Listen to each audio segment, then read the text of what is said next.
Hey guys, welcome back to the channel. This is story about what if Naruto is given a gift, but it becomes a curse. Part 1. Before I start, please do support for more amazing content and comments for part 2. Do consider to subscribe my channel and share my video to your friends and check out the description as well. Let's start the video. Naruto was exhausted. Having to fight one Uchiha was bad enough, but two?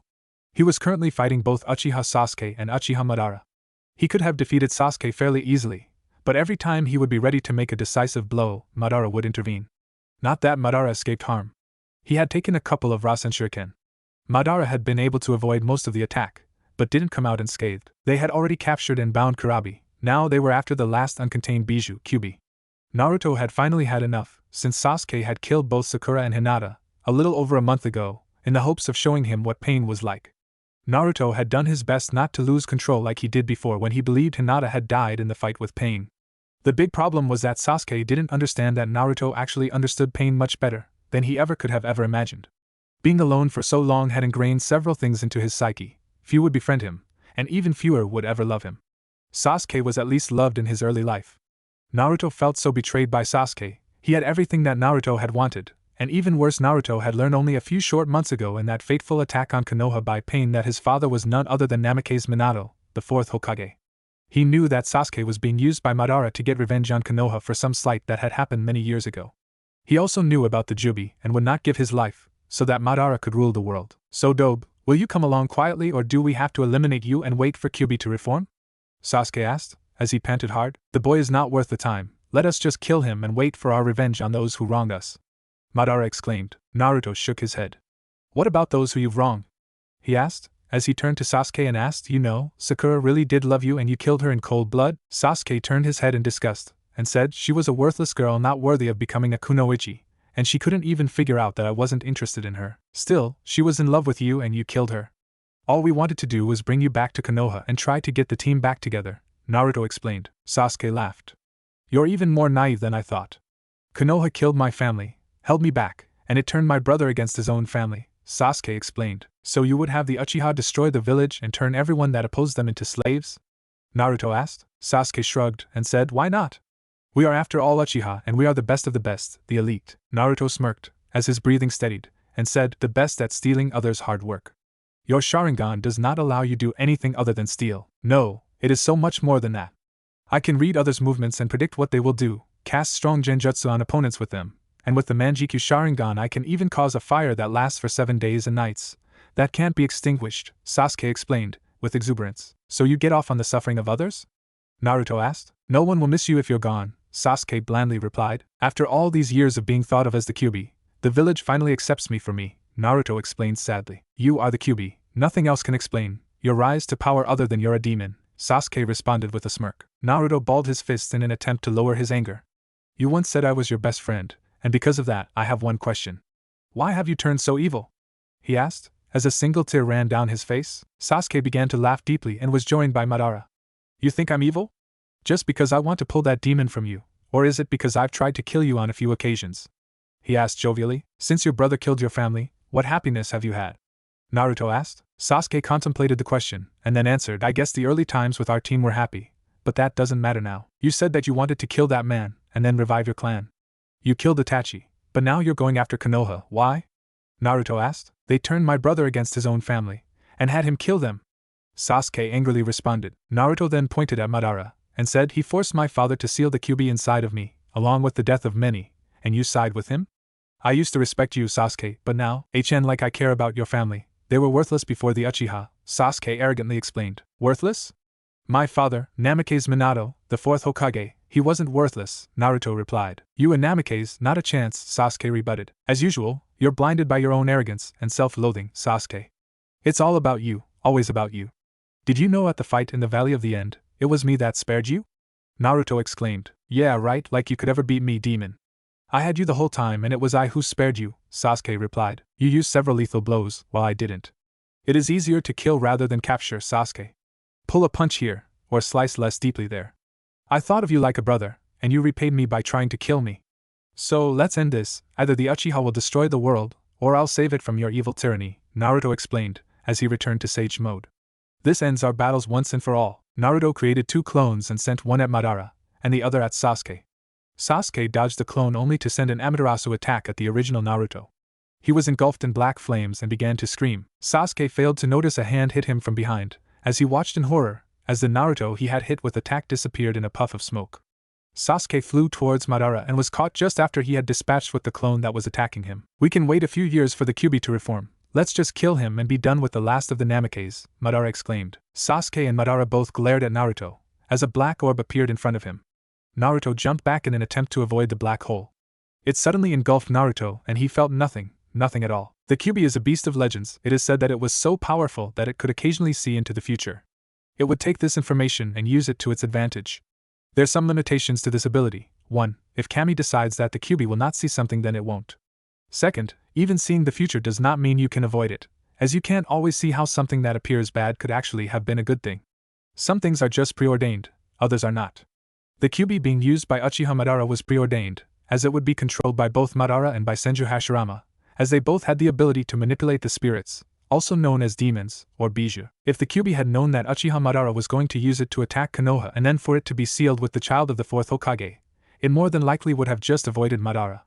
Why get sealed and live in the tortured soul of Naruto, while there is no evidence of physical abuse other than what Sakura and other females, and the occasional store clerk, have done to Naruto? He did suffer from one of the worst forms of abuse that a child could face, neglect. Yes, while the third Hokage did visit him, he was not truly a good role model. Naruto showed brilliance in several ways that seemed to be overlooked by others. He painted the Hokage monument, wasn't caught doing it, not until afterwards. The boy had the mind of a shinobi, sneak in, get the job done and get away. He did eventually get caught physically by Iruka, but he was playing for attention. The boy had spoiled milk and only liked ramen. Ramen is high in salt and not very nutritious, even with added ingredients. You'll catch cold if you sleep here, a feminine voice said to him, as he felt himself being shaken. Wake up. What's going on? I thought I was dead, Naruto thought. He opened his eyes, and saw something he thought he would never see again. He dropped the kunai in his hands and looked at the person before him. Who are you? And what are you doing out in the woods? He asked in a worried tone. I'm gathering herbs, the effeminate person answered. Herbs? He asked, as he thought either I'm dead or I'm back in the forest with Haku. The person smiled at Naruto. Yes, I'm collecting herbs. They're for treating illness and wounds, she answered. My name's Naruto, and would you like some help gathering the herbs? He asked kindly and smiled warmly. You do start early, don't you, Onizen? That beats it, it has to be Haku, he thought to himself, as he noticed a blush from Haku. I like it early, it's calm and I didn't expect to find someone out here in the woods, Haku replied, as he chuckled at her response. He did so for 2 reasons. 1, he was embarrassed to be back here, and 2, he might be able to save one of his first true friends. As you can tell, I'm a shinobi, from Konohagakure, and was training last night. I'm sorry if I scared you, he said, as he blushed and rubbed the back of his head. So does that mean you're doing something dangerous? Haku asked. Naruto smiled and waved his hand in front of him. No, I'm just training to sharpen my skills and get stronger, he explained. You already seem strong to me, Haku said. Thanks for the vote of confidence, but I'm still fairly weak. Especially if I want to become the leader of my village, the Hokage, he explained. Why would you want to do that? Haku asked. Originally I thought if I became the best and the strongest I would get the recognition I felt I deserved, he admitted. I also have something to prove to a certain person. Are you doing all this training for that certain person or are you doing all for yourself? Haku asked. Naruto chuckled at the question.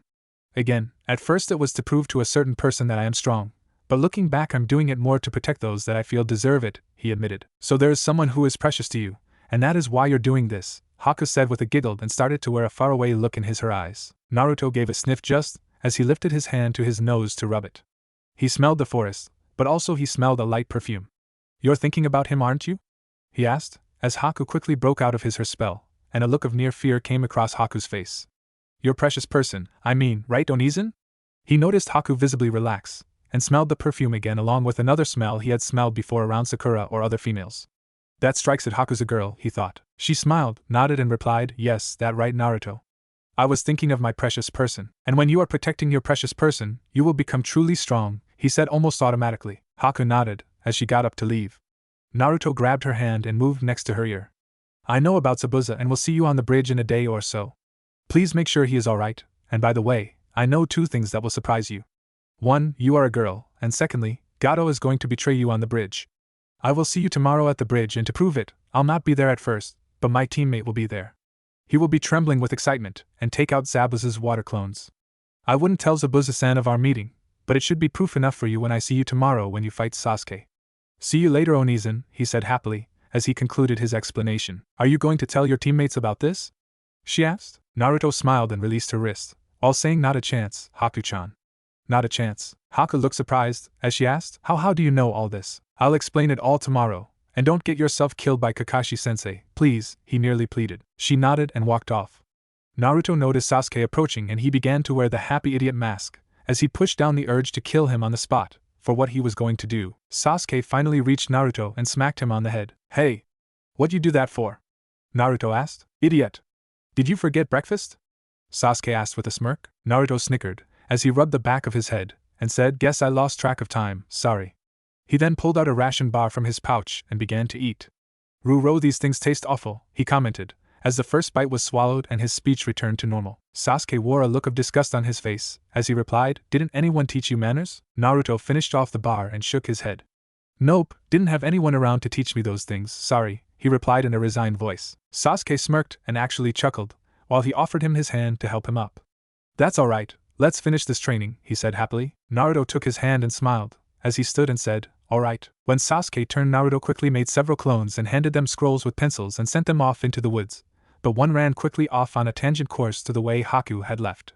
Naruto quickly caught up to Sasuke, as they entered a clearing where they had been training before. Naruto quickly made about 20 clones and sent them off, half to train tree climbing elsewhere, a quarter to try to do water walking, and the last quarter to attempt the jutsu he learned in his dream, the Rasengan. He knew that the Rasengan team would soon fail, but he wanted to have them start the work for him, as he knew now that the Shadow Clone Jutsu would help him in his training. Naruto continued to do the tree climbing exercise along with Sasuke, as he would occasionally grab a trail bar. Dang, these taste just like cardboard, and I know what that tastes like, he thought to himself. He suddenly felt a memory come over himself. As a couple of his clones had dissipated, he got their memories. Apparently his clones had been busy and found a way to keep the training going without falling and dispelling themselves. One would walk up the tree and hold position while another two would hold it up if it fell. This caused the clone to be able to attach and hold its place, while not in danger of falling. This gave slower progress, but also got the basics learned a little more quickly. A little after noon, Sakura and Kakashi appeared in the clearing. Sakura wore a surprised expression and said, Wow! You made it up that far? Naruto thought about goofing off, but the memory of possibly falling from this height and being caught by Sasuke was not one he felt he wanted. He simply walked back down the tree and smiled, while he asked, When's lunch? I'm starving. Naruto ducked a punch from Sakura, as she yelled, You wouldn't be so hungry if you didn't skip breakfast. She then realized that she had missed Naruto. Huh? How did I miss him? She asked quietly. Naruto glared at her, and said, Is that any way for an Emuto to treat her Nizan? Sakura looked at Naruto in confusion, as he had referred to her as his younger sister and himself as the older brother.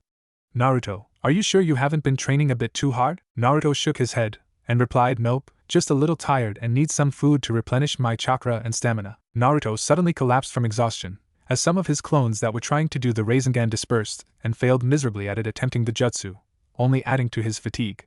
He did know that he wasn't ready for that jutsu, but wanted to try to work his way up to it, and later other variations. Loser, as usual you pushed too hard. Let's go get some lunch, then we can return and put that legendary stamina to work again, Sasuke joked. Sakura smiled warmly at the interaction. Naruto wasn't being bossy and he wasn't trying to outdo Sasuke-kun, so she was happy. Kakashi wondered what had gotten into the boy and was wondering why Naruto was pushing so hard. It wasn't like Zabuza was going to be at the bridge tomorrow. Oh well, I'll let him be a kid for a little while longer, he thought to himself. Naruto and his team ate lunch while his team talked about their progress in this exercise. Well, I bet we'll get to the top by tonight, he boasted.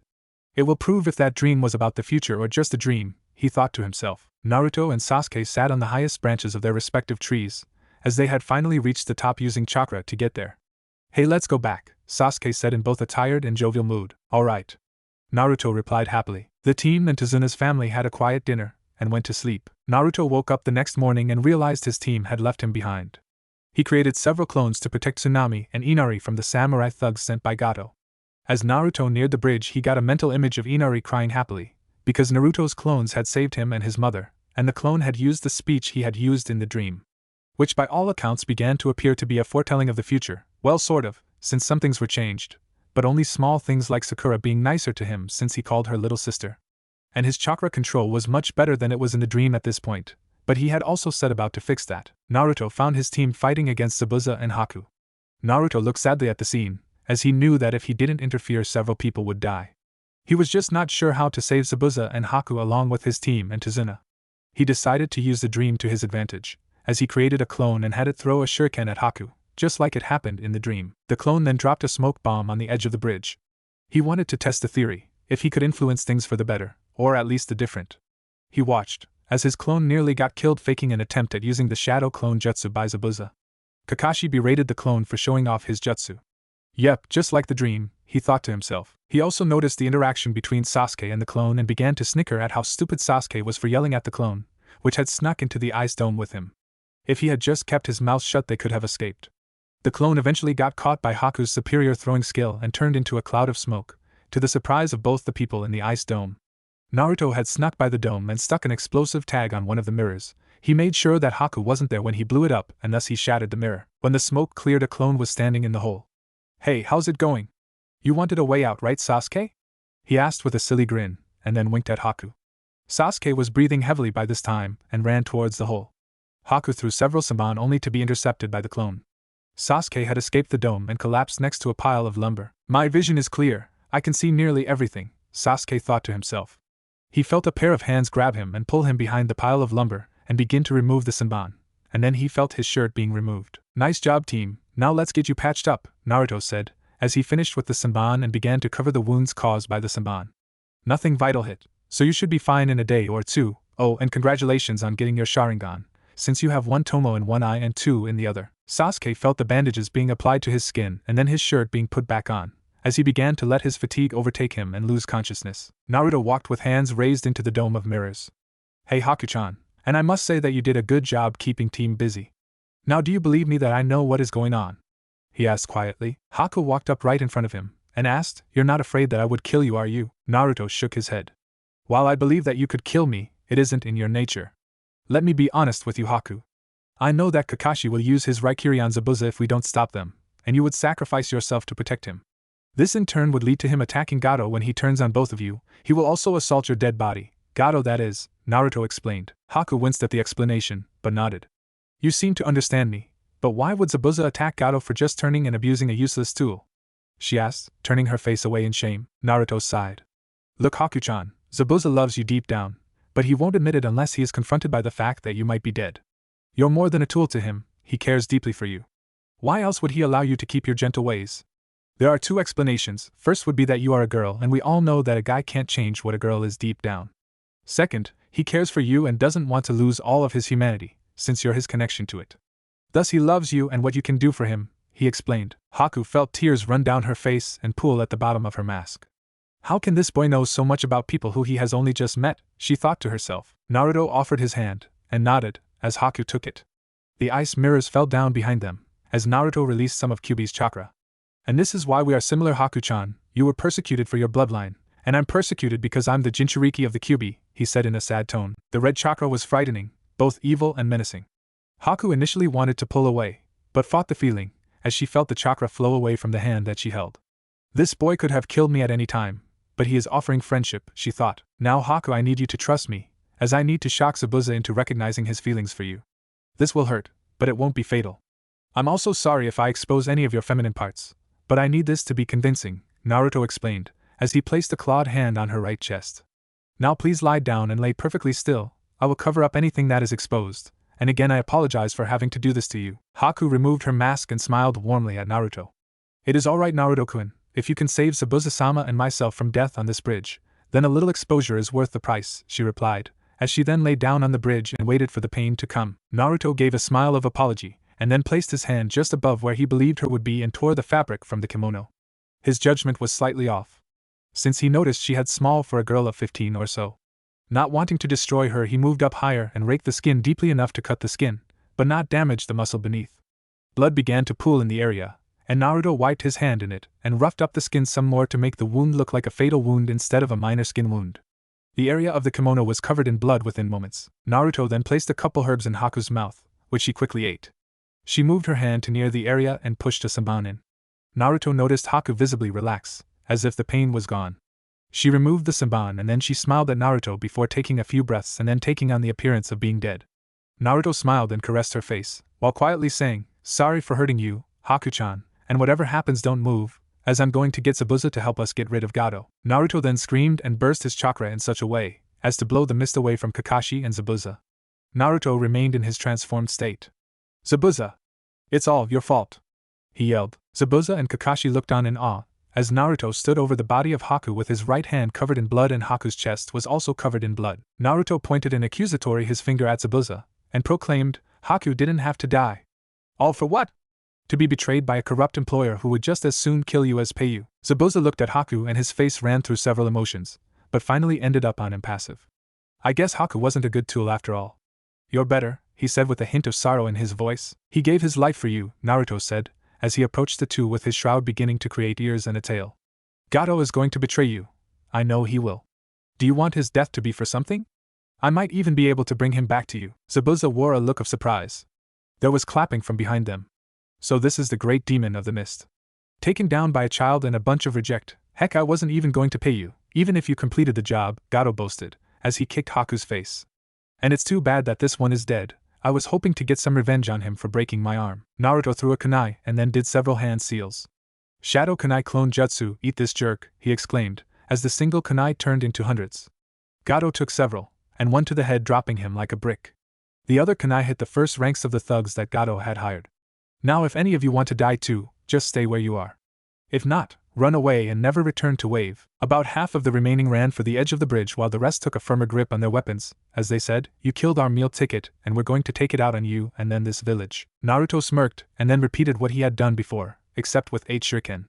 This attack decimated the ranks, and it didn't hurt that he used slight wind chakra to make the shuriken even more deadly. Kakashi wearily walked up to Naruto and asked, Are you okay, Naruto? That was really cold, especially for you. Naruto turned and smiled, as he walked towards Haku, and replied, Yep, I'm fine Kakashi-sensei. I just don't like people like that. He then released the chakra cloak and did several hand seals he had seen Tsunade and Sakura do. His hands were covered with a fluctuating green chakra. Naruto's face grimaced, as he tried to control the healing chakra. He knew he could really do some damage with this jutsu, so all he wanted to do was to stem the blood flow. The blood slowed to trickle and then he pulled out some plant material that looked like moss and applied it to her chest. He then opened her kimono and sat her up and began to wrap her chest with some gauze he had in his pack. Naruto made sure to keep his body in the way of Kakashi's view of Haku's chest. He didn't want to expose her secret to too many people and also wanted to afford her some modesty. He did notice Haku's blush when he pulled her kimono down past her shoulders. Again, I apologize for doing this, but I hope Zabuza will appreciate the woman that you are, he explained quietly. He then pulled the kimono back up and resealed her kimono and made sure that she wasn't exposed in the hole he had ripped. Thank you, Naruto-kun. I will be eternally grateful for what you have done for both of us, she replied. And thank you for keeping my secret from your team. I would hug you, but it would make Zabuza wonder if we were faking my death. I'll explain it to him later. Zabuza knelt next to Naruto moments later. You know her secret, don't you? He asked, as Naruto nodded. You saved her, didn't you? Again Naruto nodded. Thank you, Gaki. She is more important to me than just a tool. I just have a hard time telling her that. Naruto smiled and replied, Good, then she will make you a good wife later on. She is strong and loves you dearly. Treat her right and make her happy, that is all I ask. By the way, would you guys like to come to Konoha with us? I might be able to pull some strings and get you guys on the shinobi forces. I'm not sure, as the Mizukage might want my head for the failed coup I did, he explained. Naruto thought for a moment. If we fake both of your deaths then you could come and no one would be the wiser, he explained. Zabuza nodded, and said, We will meet you when you leave at the end of the bridge when you leave. Haku needs some rest. Naruto nodded and created 2 clones they then changed into Haku and Zabuza that both wore terrible wounds and lay down on the bridge. Kakashi-sensei, could you power up a Chidori and act like you killed Zabuza? Kakashi approached and looked down at his student. What are you up to, Naruto? Naruto looked on as Zabuza grabbed Haku and jumped off the bridge, and the mist began to clear. I have a plan, but I need your help. Kakashi shrugged and created a Chidori and acted, as Naruto directed. Sakura and Tazuna believed that Kakashi had killed Zabuza and Naruto had killed Haku. Naruto appeared depressed, so Sakura left him alone to tend to the injured Sasuke. Naruto created some clones and began burial detail. Inari showed up with the villager, as Naruto and his clones began to remove the dead bodies. Naruto was happy that Inari brought together the town to protect the village. During the finishing of the bridge, Naruto would leave clones to help and headed to the hideout that Zabuza and Haku used to check up on how her recovery was going. Naruto finished examining the wound. As she covered her exposed, he explained, You will have a scar, and I'm sorry about that. I'm not a medical ninja and have terrible chakra control. I know how to accelerate the healing, but not how to do the little things like knit a wound back together. Haku hugged Naruto, who flinched at the contact. Haku squeezed even tighter at his tensing. That is all right, Naruto-kun, since you've done more for us than we could have ever expected. Your knowledge of herbs is astounding. That moss you used, it is a rare moss that will stop bleeding and will help by leaving a smaller scar than would normally be left from a wound. Zabuza is dyeing his hair, so that we can join you on your trip back. Again, thank you for not exposing my secret. Even if you did expose me, she playfully teased, and saw Naruto blush. Haku gasped and asked, You like seeing my bare chest, don't you? Naruto chuckled at the question, and replied, You're beautiful, Haku-chan, while I enjoy seeing the naked female form. I can also distinguish between professional and personal quirks. Also, you're a little old for me, as I'm only 12 and hoping I might get a girlfriend when I get home. Haku looked shocked, but then a devious grin crossed her face, and she asked, What, I'm not good enough for you? Naruto grinned, since he understood that this was a trap. No, Haku-chan, you are too good for a simpleton like me. Also, if I were to try to date you, I think Zabuza-san would take offense, he said in a joking manner. He then sighed and continued, So what is your cover for when we meet? We are a married couple from a wandering shinobi attempting to avoid the bloodline purges in Water Country. We heard of the Uzumaki, and if you can get your name out we will join you because we knew some Uzumaki. How does that sound, Gaki? Zabuza said, as he entered the room. Sounds good, and she should be able to travel when we're ready to leave. I'll see you both later, Naruto said happily. So you like my Haku-chan's chest, do you? Zabuza asked quietly, as Naruto passed him. She is going to make you a wonderful wife, Zabuza-sama. As for liking it, sure, what boy who has hit puberty wouldn't like to see the bare chest of a woman? But she isn't the one I'm interested in, and it might be pleasant to see her chest. It doesn't excite me, sort of like seeing my sexy jutsu in the mirror. She is a close friend and we share some of the same pains. I respect her and love her like an older sister, Naruto explained. So you don't mind if we have some kids, do you? Zabuza asked. If she's ready to take your relationship to that level, then no, since she is in love with you and would do anything for you, Naruto replied. Sexy jutsu? What the hell is that? Zabuza asked. Naruto sighed and walked back into the room. Haku-chan, please don't get offended, but I must show you one of my own personal jutsu, since it is used to fight against perverts, he explained, and Haku nodded. Sexy jutsu, he exclaimed, as he changed into a girl about 18, blonde hair with ponytails, and well endowed, as wisps of smoke hid his and crotch area. Haku blushed at this, but regained her composure, and replied, We should go shopping sometime, Naruto-chan. You do make a pretty girl, Naruto-chan. Naruto blushed, but then both turned to see Zabuza twitching on the floor with a nosebleed. See, I told you it works on perverts, he exclaimed to Haku's giggles. Naruto released the jutsu and waved to Haku and stepped over Zabuza's twitching body. Kakashi stood next to the bridge and waited for his wayward student. He saw Naruto approach and sighed. Naruto, what is going on with you? I thought to leave you alone for a few days, but I'm worried about you so easily killing Gato and his thugs, he explained. Naruto sat down on a stump and sighed. You know, sensei, we are shinobi and I did what I had to do to protect Tazuna and the rest of the villagers, along with Haku and Zabuza, he retorted quietly. That's not what I mean. It's as if you killed before, and I know you haven't. You should be feeling something, Kakashi said with worry in his voice. Naruto looked up at Kakashi and furrowed his brow. I am, but that is the point. Everyone thinks that I'm an idiot, so I give them exactly what they expect. Tell me how many people could slip around the village and do what I did with my pranking. And yes, I know that NBU, Jounin and the Chunin were ordered not to hurt me, he said. And your point being? Kakashi asked. I'm more than people think I am. Who came up with the way to free you from Zabuza's water prison jutsu, in our first encounter? Naruto asked. Okay, so then what true skills do you have, Naruto? So I can change our training, so that our team balances out, Kakashi replied. Naruto shrugged, and said other than screwed up training from the academy, I can do a high-level transformation, substitution, a half-assed healing jutsu and the shadow clone jutsu. My taijutsu is lousy, and along with my chakra control being abysmal. Heck, when you have as much chakra as a Kage at my age, what do you expect? I need to do advanced chakra control training to get myself to a presentable level. I figure the Hyuga clan can help me there. Why would the Hyuga help you with chakra control? Kakashi asked. Naruto held up 2 fingers. 2 reasons. First, I can open-close chakra points. I'm sure they would love to study that. Second, I can help their heiress become who she wants to be. I figure that would be worth the training, Naruto replied with a smile. Kakashi shrugged his shoulders and then began to ignore Naruto. Team 7 arrived at the meeting place that Naruto had told Zabuza about and began to yell, I Uzumaki Naruto, and I'll be the greatest Hokage ever. Naruto smirked, as he ducked a punch from Sakura and saw 2 figures leave the woods. Shut up, Naruto!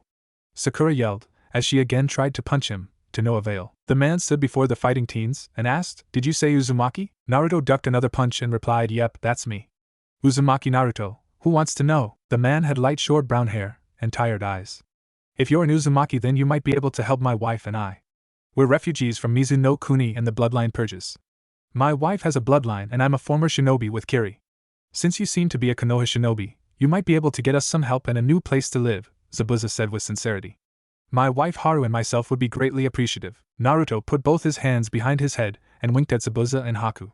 Sure, I guess we can help ya, he said. Kakashi looked at Zabuza with his one eye, and asked, and your name would be? Momochi Yukio, brother to the traitor Zabuza. He was right in one way, the Mizukage was wrong about bloodlines, Zabuza said, as he looked down at Haku with a gentle smile. They aren't demons. Both Sakura and Sasuke froze when they heard the name Momochi. Kakashi smiled, and said, I'm glad to hear that, but I must confess that I did have to kill your brother, Yukio. He left me little choice. Haku feigned a frown at the news that Zabuza had been killed. I'm sorry to hear that my brother-in-law is dead, but from what Yukio-kun says it may be for the best. We apologize for any troubles he may have caused you, she said sincerely. So you knew some Uzumaki? That's great. Tell me more, Naruto said, as he moved closer to Zabuza and Haku. Sakura and Sasuke seemed to want to keep their distance from the two newcomers just in case they might attack. The trip back to Konoha was quiet for the most part, as Naruto, Haku and Zabuza traded stories. The 6 people entered the village without much fanfare or problems. The Momochi family was allowed in as refugees and of course Team 7 was allowed without a word. Kakashi and Naruto stuck around with the Hokage to explain why Zabuza and Haku were in his village. Using the war in Mizuno-kuni as an excuse to have a new bloodline family was something the village might need. Zabuza asked to adopt Naruto, since they wanted to repay Naruto for what he had done for them. When asked, Zabuza agreed not to try to become Mizukage, and gave up all allegiance to Kirigakure. Haku asked for a marriage ceremony from the Hokage to make the appearance more real. She also offered to become a doctor or nurse at the hospital. The Hokage agreed to this, as long as the Momochi would keep their true identities secret. They readily agreed. As for the adoption of Naruto, they were informed that it couldn't happen. The council had forbidden him from being adopted. While he was Hokage, they were rulers of the civilian affairs. If he wanted to, he could push it through, but would lose a lot of political capital. Naruto didn't worry about it, as he said he would spend some his time off with them, and they could train him. Naruto had to admit that training with Zabuza and Haku was very taxing. Both were experienced shinobi and Haku was definitely above Chunin levels. Zabuza had asked if he wanted to learn swordsmanship, but Naruto said he had more important things to learn, like chakra control and affinity. Zabuza was impressed that Naruto took his training seriously. Haku also worked with Naruto to learn what he was missing from his academy training. She was even given a position as a Chunin medical shinobi at the hospital. Team practice was boring, as Naruto kept on having a feeling of déjà vu. His memory of the dream haunted him. He also spent some time trying to get to know Hinata. This at first ran into a large roadblock, Niji. So Naruto figured he would get a way around it and hit the Viper in the head. Naruto sat in Hyuga Hayashi's office. He wore a formal kimono that Haku had helped him buy. He was there to give the head of the Hyuga a proposition that would help them both. 20 minutes just sitting and waiting to be addressed was pushing his limits of both his sanity and his patience, but he knew for him to succeed he would have to do this. At 30 minutes Naruto noticed a smirk cross Hayashi's face and he finally spoke. So Uzumaki, what do you want with the Hyuga? He asked, not looking up from his paperwork. Naruto bowed and replied, Hayashi-dano, I'm here to offer a favor and ask for one at the same time. Hayashi looked up from his paperwork with an arched eyebrow. What could the pariah of the village offer the Hyuga clan? He asked. I can offer to help with the heir, and help make her stronger, Naruto replied, as he smirked internally. This should get him, he thought to himself. How do you think you could make Hinata stronger? Hayashi asked. I know Hinata is strong. It's just that she has a hard time expressing it. I could help bring out her inner strength, Naruto admitted. Are you going to take advantage of her feelings towards you? Hayashi asked, as his gaze turned stern. I'm well aware of her feelings, and do have feelings towards her, but I'm not at a point yet where I could be considered a viable suitor, he replied, but raised his hand and continued, I understand what I carry and how people perceive me. I'm not the Kyuubi, I'm Naruto, and to protect myself I've also created an image of being an idiot. While I'll admit I'm very ignorant on many things, I do learn fast and can help your eldest daughter to learn how to control her emotions, and after a while, I'm hoping to become acceptable in your eyes as her father. I would understand if you could never see me as more than the Kyuubi, but would think less of the great Hyuga Hayashi if he couldn't understand the difference between the jailer and the jailed. Hayashi was surprised by this boy. He knew where he stood, but also saw a way of becoming more. Looking at the reasons he gave, he now understood what the boy was up to. While he did admit feelings for his daughter, he didn't assume that it would be enough to enter into the clan. He was offering something he could use, and if Hinata improved he might have the power of the Kyuubi with his clan. You have an interesting argument, Naruto-san, but how do I know this isn't a ploy to get you into this clan and with the heir no less? He asked. Naruto chuckled at the question. In a way it is to get into your clan, Hayashi-dano. I'm just trying to take the proper route. Knowledge of Hinata's feelings towards me does help me in so far as getting her to allow me to help her. We both know that she has a kind heart, but I'm sure you want the best for both your daughter and for the heir of your clan. I figure that both of our goals are the same, as I want her to be happy, but also safe. She can be safe if she is strong, he admitted. Hayashi looked at the boy before him and wondered where he had hidden all of this talent and knowledge. Let us say for a minute that I believe you and you're being sincere. What are you looking for out of this little arrangement? He asked, as few favors didn't come with a price and he had already said he was after a favor of his own. I'm looking to improve my chakra control and make a dear friend happy. If she eventually becomes something more, then it will make me even happier. If not, then I will be happy for my friend that she is looked upon by her father as a good heir. I will admit my ultimate goal would be to win her hand in marriage, but I would understand if she would be against it, since I would leave the decision up to her, Naruto replied honestly. I must ask you this then. What about your teammate? From what I hear, you're enamored with her, and why now my daughter? Hayashi inquired. It was part of an act, since I knew I couldn't even get her attention, and I knew the only relationship I could have with her would be more like a sister, since she is too far gone on my other teammate, Uchiha Sasuke, Naruto admitted, as he noticed the scowl on Hayashi's face at the mention of Sasuke. You don't approve of my teammate, do you? Hayashi shook his head. No. I do not. The death of his clan left a scar on him that isn't easily repaired. I would prefer that my daughter not associate with him, Hayashi admitted. Training with Hinata would not take place around my team, as my sensei doesn't do more than work on our teamwork at the moment. He is also showing signs of preference towards Sasuke. This would be one-on-one training between Hinata and I. We could do it under supervision if you would like. You could even attend if you like to make sure that nothing bad or untoward happens. I know you have no reason to trust me other than my word. I have never promised to have Sakura as my girlfriend, but I've promised to become the Hokage. If I were to achieve this, it would be a boon for the Hyuga to have good relations with the Hokage. I will not ask you for Hinata's hand in marriage until I feel that I have earned your respect and asked her if she would like that. Thus you have a double barrier to anything bad happening. Naruto sighed and then continued. I know that she would agree right now, that is if she didn't pass out first. That is if I had actually asked her. I just want to get to know her first. I'm sure that she will find faults with me. Either she will like them or not, either way we will learn about each other. I will not try to use your daughter's feelings as a way to garner position in the village. Instead I will use her feelings as a way to help her to grow, and if like I said she grows fonder of me, then so be it. I will leave the ultimate decision to the two of you. If either of you oppose it, I will drop any attempts to woo her and remain her friend. You have some merit to your arguments, Naruto-san, but what reassurances do I have that you will not drive my daughter into your arms? Hayashi continued to drive his point. You only have the reassurance that I don't know anything about love or relationships at this point in time. We are also both too young, and as a young woman she could change her mind. I would also like your permission to tell her about my secret. This will help to clarify her feelings towards me, and see if training with her will even work, Naruto admitted. As shinobi, I will also let her know to keep the appearance of her old self to help her be able to take advantage of the belief of her being weak. Hayashi sighed and then asked, You've been thinking on this for a while, haven't you? Naruto nodded to the question. You are good boy, even if you have caused this village some trouble, Hayashi admitted with a genuine smile. What fun would it be if I didn't create some trouble for people who take life too seriously? Naruto asked with a smirk. You're right, Hayashi replied. He then coughed and continued, Be that as it may. I will allow this probationary training. I know my daughter will need it with the Chunin exams coming up. How many jutsu do you know and what do you know about the Hyuga style? Naruto cleared his throat and replied, I only know a few jutsu, and can't do jutsu that require a lot of control or small amounts of chakra.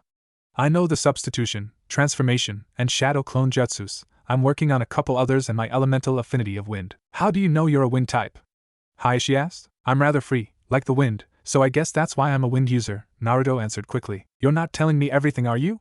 Hayashi queried with a raised eyebrow. Nope, and as a good shinobi I can't reveal all my secrets, even to a possible father-in-law, or not, Naruto replied with a huge grin and a shrug of his shoulders. Hayashi actually laughed at Naruto. Very well, keep your secrets. Shall I call Hinata and so that we can discuss this arrangement? Naruto nodded. Hayashi then got up and went to the door and spoke to someone outside. He then closed the door and returned to his seat. I'm impressed with you, Naruto-san. You waited patiently for me to finish my work and didn't fuss. Given what I've heard, I would have expected you to have gone crazy, tried to force your way in here, and get me to acknowledge you immediately, but then you waited patiently, and then gave very good arguments for your positions, he said in a complimentary fashion. Naruto bowed and replied, Thank you, Hayashi-dano. I hope I can live up to your expectations. A moment later there was a soft knock on the door, and the quiet voice of Hinata could be heard from outside. You called for me, father? She said in almost a fearful tone. Naruto gave Hayashi a sidelong glance, but didn't comment. Come in, Hinata, as we have a few things to discuss, Hayashi replied. Hinata saw a familiar head of blonde hair, but without his usual jumpsuit, so it took a few seconds for her to recognize Naruto. Naruto-kun, was all she could stutter out as she entered the room. Naruto turned his head and smiled broadly at Hinata and showed her a cushion to sit on. She nodded, blushed, and sat in front of her father. She was nearly ready to faint at being so close to her crush, as she kept on stealing glances at Naruto. Hayashi inwardly smirked. If this works, I will get a stronger daughter and the Hyuga might get control of the Kyuubi and possibly have a Hokage in the family, he thought to himself. Hinata, we are here to discuss you and Naruto-san here, he calmly said, as he pointed with his hand towards Naruto. Naruto-kun and me? Hinata stammered out, as she turned beet red and felt as if she were going to faint. Naruto chuckled at Hinata, but then realized that he needed to fix this as soon as possible. Hinata, look at me, he said in a calm, controlled voice. Hinata turned and looked into his deep blue eyes. I need to know the truth. What are your feelings towards me? Hinata promptly fainted. Naruto looked confused, but moved over to Hinata and rested her head on his lap. I guess that didn't go so well, he admitted, as Hayashi just nodded. Hayashi watched, as Naruto gently brushed her hair away from her face in a fashion of a loving person, whether sibling or lover. Naruto continued to brush her face gently, but then looked up at Hayashi and said, This might be harder than I thought. Hayashi chuckled quietly at Naruto's predicament. So shall we discuss this matter and hope she overhears it and gets the idea? Naruto shrugged and thought for a minute. Hinata slowly woke, but kept her eyes closed, in an attempt to figure out what was going on. She also felt as if she were on a pillow and was having her hair slowly brushed gently by a hand. Am I dreaming? Did father say that he had a deal for Naruto-kun and me? It would be too much to think that he would acknowledge a relationship between us. Who am I kidding? He hasn't even shown any interest in me yet. He barely knows I even exist. Maybe I should just listen and find out what is going on, as I might have just jumped to conclusions with what father had said, she thought, as Naruto began to speak. I offer training with Hinata, for training in chakra control. Along with that you can study how I can reopen my chakra points. I also want to know if Hinata cares for me, he said. I'm not opposed to either, but you will be watched, and if you step out of line it will end immediately. If you can help her work on her confidence then it would be greatly appreciated, Naruto-san, Hayashi replied. Hinata is a friend, one who I care deeply for. I have only lately noticed her watching me from afar and wanted to know if she had feelings for me. If she could also teach me about those emotions I would be forever grateful.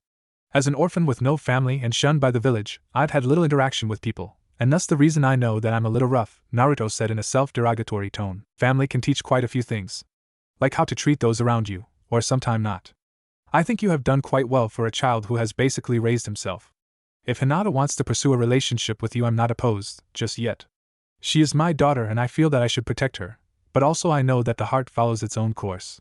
While I'm allowing this, do not test my resolve and take it too far, as there are those within the clan along, and within the village that would see this, as you corrupting my daughter, Hayashi replied, as both males noticed Hinata stiffen at the mention of her having a relationship with Naruto. A smile crept on her face, as she thought, father doesn't oppose me seeing Naruto-kun. Naruto smirked and said, looks like our princess is awake and trying to listen in on a conversation that she should be involved in. Hinata's eyes opened to see Naruto looking down at her, and his hand playing with her hair. Is this a dream? Because if it is, I don't want to wake up, Hinata said in a soft whisper. Hayashi and Naruto chuckled at the comment from the quickly blushing girl. No, Hinata-chan, it isn't a dream. There are a few things we need to discuss. First, I must know your feelings for me, Naruto asked in a pleading voice. Hinata swallowed hard and tried to stifle the feeling that she was about to pass out. I really like you, Naruto-kun, she exclaimed quickly. Naruto smiled warmly and said, There's more, isn't there? Hinata nodded to his question and started her explanation. I've been watching you since I first saw you at the academy. I'm sorry for doing that, she said with a blush, as Naruto only smiled and nodded. She then continued, the moment that cemented the fact that I had fallen for you was the second night I saw you at the academy grounds passed out from exhaustion. I only wish I could be that strong. She then turned away, as tears formed in her eyes, nearly ready to spew forth. I'm sorry, Naruto smiled and used his hand to turn her face back to his by her chin. So you think that I'm not fallible? He asked, as he chuckled lightly. I'm a failure in a lot of ways, and not deserving of your affection. Hinata immediately sat up and turned to Naruto. She took his hand in hers, not even noticing her father was there anymore. No, Naruto-kun, it is me who isn't deserving of you. I've never told you how I feel, even after I've witnessed how they have treated you, she said in a sorrowful voice. Naruto smiled warmly at the girl. Now I will tell you why they treat me that way, he said, as she looked in his eyes with surprise. He then continued, I know you remember your lessons on how the fourth defeated the Kyuubi nearly 13 years ago. Hinata nodded and then said, Yes, it was said that he called upon the god of death to kill the Kyuubi at the cost of his own life. Naruto chuckled, but Hinata saw fear in his eyes as he continued, What they taught us was only partially right. The fourth sacrificed his life, but not to kill it, since he couldn't do such a thing, to such a powerful beast. Here I should give you a demonstration. He pulled a scroll out of his kimono, and drew some seals upon it. He then grabbed a scroll off of Hayashi's desk. He pushed some chakra into the scroll and it disappeared. Hinata looked at him with confusion written all over her face for a few moments until it finally dawned on her what he had done. She gasped and whispered, "He sealed it away." She then looked at Naruto and saw him nod, as she then said, "It's in you, isn't it?" Naruto again nodded, and was suddenly embraced by the shy Hyuga girl, as she began to cry into his chest and babble about how sorry she was for not being there for him earlier. Naruto allowed her to cry for several minutes, and then got her attention. "Hinata, do you still feel the same for me as you did before?" he asked, not certain what to do now. She shook her head. "No, Naruto-kun. I admire you even more now, as you've gone through so much and done it quietly," she explained. Naruto chuckled at this. "Well, that is the first time I've been accused of being quiet," he said, as Hayashi laughed. His tone changed to a serious one as he continued, "As for your admiration growing, I'm touched. I need to know if you care about me more than as a friend." Hinata nodded. "Yes, I've had a crush on you for a few years now, and that is the reason I've been following you around secretly. I wanted to get closer to you, and to eventually show you that someone does care for you more than just as a friend," she explained, as she looked down and away, as if in shame. Naruto gently hugged her and said, "I'm glad to hear that. For starters, I must tell you that I don't know what love is. I know about sex, but not love. I know now what I felt for Sakura wasn't love, it was more of a wanting to be acknowledged by a girl, and thus the reasons I tried to have her go out with me so many times and failed miserably." "Naruto-san has a proposition for you, Hinata," Hayashi began to explain, as Hinata looked at her father. He saw that he had her attention and continued, "Naruto-san needs help with chakra control and thought that our clan could offer him help, and in exchange for that help he offered to help you with both your confidence, and he was hoping to make you happy. While his approach was unorthodox, I approve of him working with you to see if he could help you. If a relationship forms from this bond, I will not stop it, but you must realize that others will not approve because of what he has told you to be true. He is the Jinchuriki of the Kyuubi, and thus he has had a life of suffering. Most of our clan respected the Force wishes to see him as a hero, and thus the reason I do oppose this possible union. While I'm opposed to a relationship between the two of you that isn't professional, for now, since I know that it could become more than that, as you work together.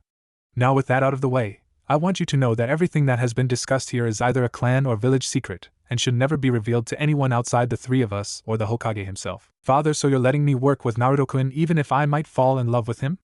Hinata asked with hope shown in her eyes. Hayashi nodded and said, "If that is how it is supposed to be, then you may fall in love with him, but I don't want others to know of any new strength that you obtain from this training, if at all possible." He then turned to Naruto and asked, "Why is it that you don't ask your sensei for more training?" Naruto sighed, but answered, "Kakashi-sensei, while he is a genius, he's lazy and has his own timetables, but mostly he spends a majority of time working with Uchiha Sasuke. While I'm a troublemaker, he doesn't play well with others most of the time. We mostly work on teamwork and do missions. Our teamwork on the field is great, but when we are not in a life or death struggle it's usually touch and go. We will either fight amongst ourselves or get along, if just barely. Kakashi wants us to work as a team, not as several individuals with skills. I'll admit that Sasuke is better at both taijutsu and ninjutsu than I am, but Sakura is the one who is the knowledge base for our team. I just spam an area with clones to try to overwhelm the enemies. My stamina helps with this, but I need more control to be able to do jutsu. Because of the seal and Kyuubi I have nearly as much chakra as a Jounin or possibly the Hokage. With academy level control I'm limited to jutsu that take lots of chakra, like shadow clone jutsu." Naruto had opened his kimono and channeled his chakra to make the seal on his stomach appear. Hinata blushed, but Hayashi visibly scowled. "Naruto-san, you don't look that healthy," Hayashi said in an almost angry tone. "Doesn't help when you're overcharged for food and eat ramen for the most part," Naruto explained. Hayashi raised an eyebrow and asked, "Ramen?" Naruto closed his kimono and shrugged. "It is fairly cheap and it takes care of my energy requirements," he explained. He raised a hand and continued, "I know I'm malnourished, and wear clothing that attracts attention, but the clothing has its reasons. If I can hide and get away from shinobi ranking from Chunin to ANBU in my orange jumpsuit, then I know my stealth and evasion skills are actually pretty good." Hayashi and Hinata had to admit he did have a point. Hiding in his jumpsuit was quite an accomplishment. There was a knock on the door. Hayashi looked up and asked, "Yes?" "Hayashi-sama, Lord Hokage is here to see you and Naruto-san," a voice from outside replied. "By all means show him in," Hayashi said with a raised eyebrow. He turned to the children and said, "We will not talk about this unless he brings it up. Am I clear?" Naruto and Hinata nodded their understanding of Hayashi's orders. Sarutobi entered and waited until the door closed behind him. "Thank you for seeing me on such short notice, Hayashi-san." "Well, hello there, Naruto-kun and Hinata-chan. What are you two up to today?" he asked in a jovial tone. Naruto looked at Hayashi, who nodded, and said, "I'm seeking help with my chakra control from the Hyuga, and trading, helping Hinata-chan here with her own training, just like I told you." Sarutobi nodded, as he took a seat on the side of Hayashi's desk. Will Kakashi and Kurenai approve of this extra training? Naruto shrugged, but Hinata spoke up at this point. I'm not sure if she will or not, Hokage-sama, she answered, stuttering along. Kakashi-sensei has only taught us teamwork and tree climbing. With bringing back my new friends from Wave, and the fight we had there, it struck me how we weren't ready for that mission and could have been so much better prepared for it. While Sasuke still needs to learn to work better with his team, but he's getting better, we need to have better abilities, and you have to admit my chakra control really needs help, and the Hyuga can offer that to me, Naruto explained. Sarutobi raised an eyebrow and asked, "Who are you and what did you do with Naruto-kun?" He wouldn't have come up with something like this on his own. Naruto chuckled and replied, "Hey old man, I can come up with things on my own without help. I learned the Shadow Clone Jutsu without any help in a couple hours. You know I forgot to read everything about that jutsu, but I'm figuring it out, like I get the memories of the clones when they dispel." Hinata and Hayashi were shocked by Naruto's statement, that Naruto knew a forbidden jutsu, and that it only took a couple hours to learn it. Naruto smiled at their shock and saw Sarutobi wink at him. "So you're going to let the Hyuga train you?" Sarutobi asked. Naruto nodded.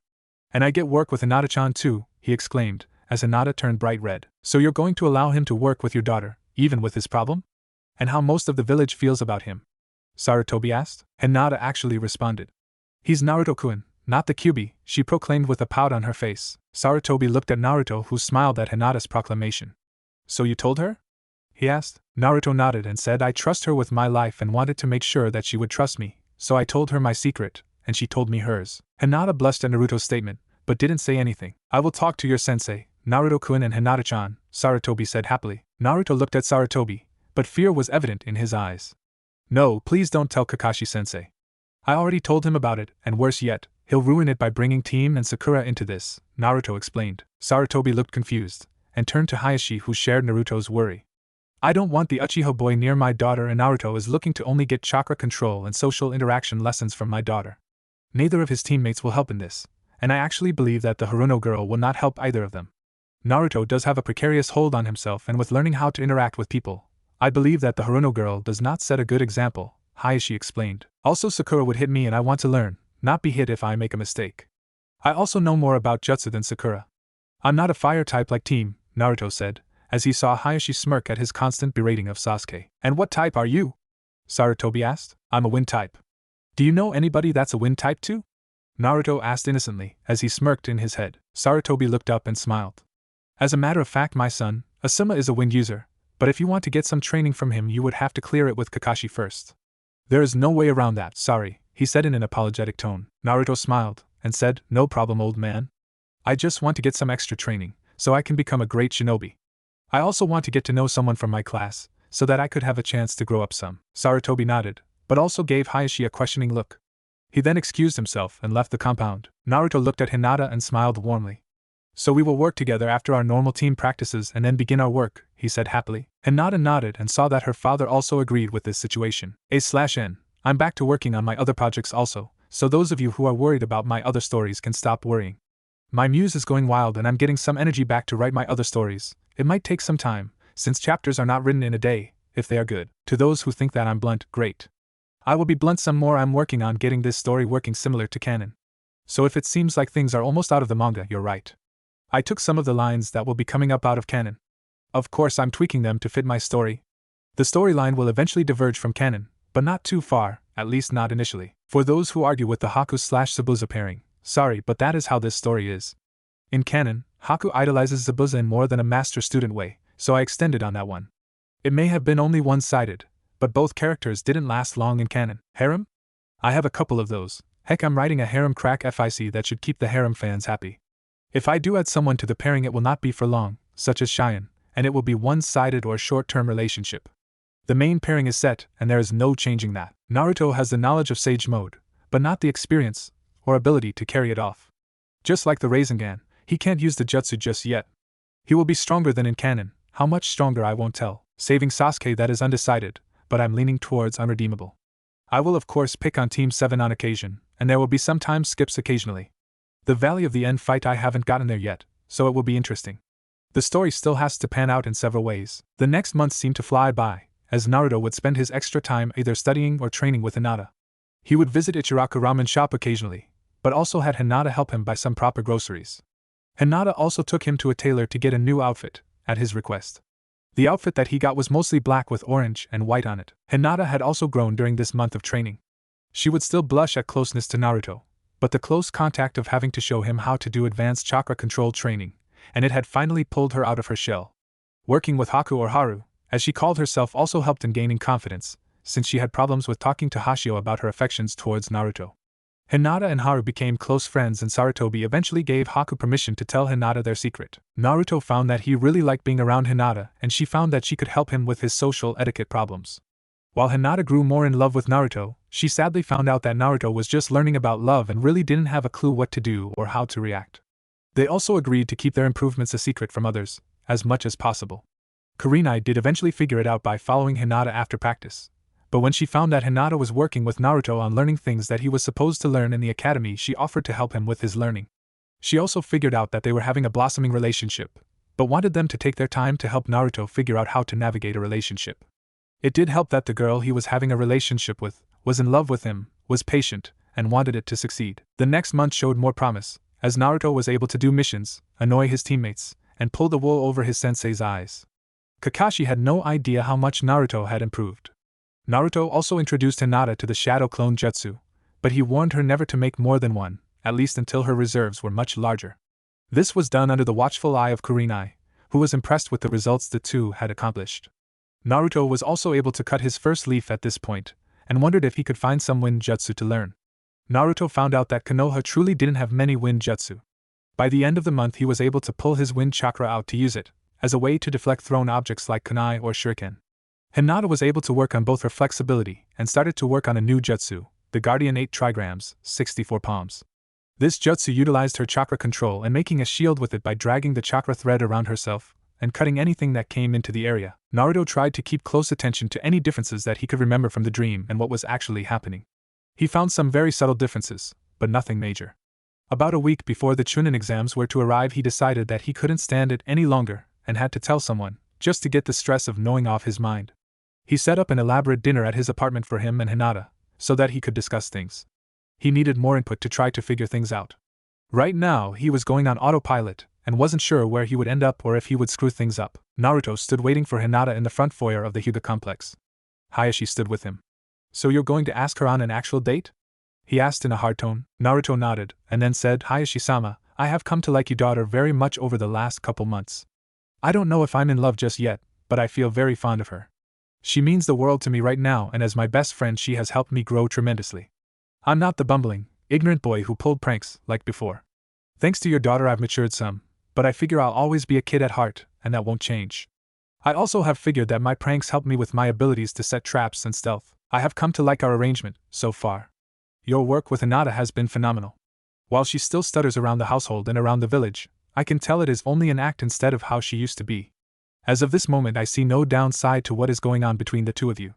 I appreciate that you keep your relationship very low-key and don't advertise it.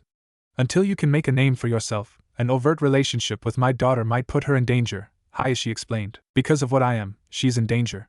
There are people out there that want to take the Kyuubi away from me and use it for evil purposes. I thank you for allowing me to spend time with Hinata-chan and the chakra training. All have helped me in ways I couldn't have imagined. Hinata-chan and Kurenai-sensei have also helped fill in the gaps in my learning at the academy. We're studying for the Chunin exams and hope our sensei will enter us.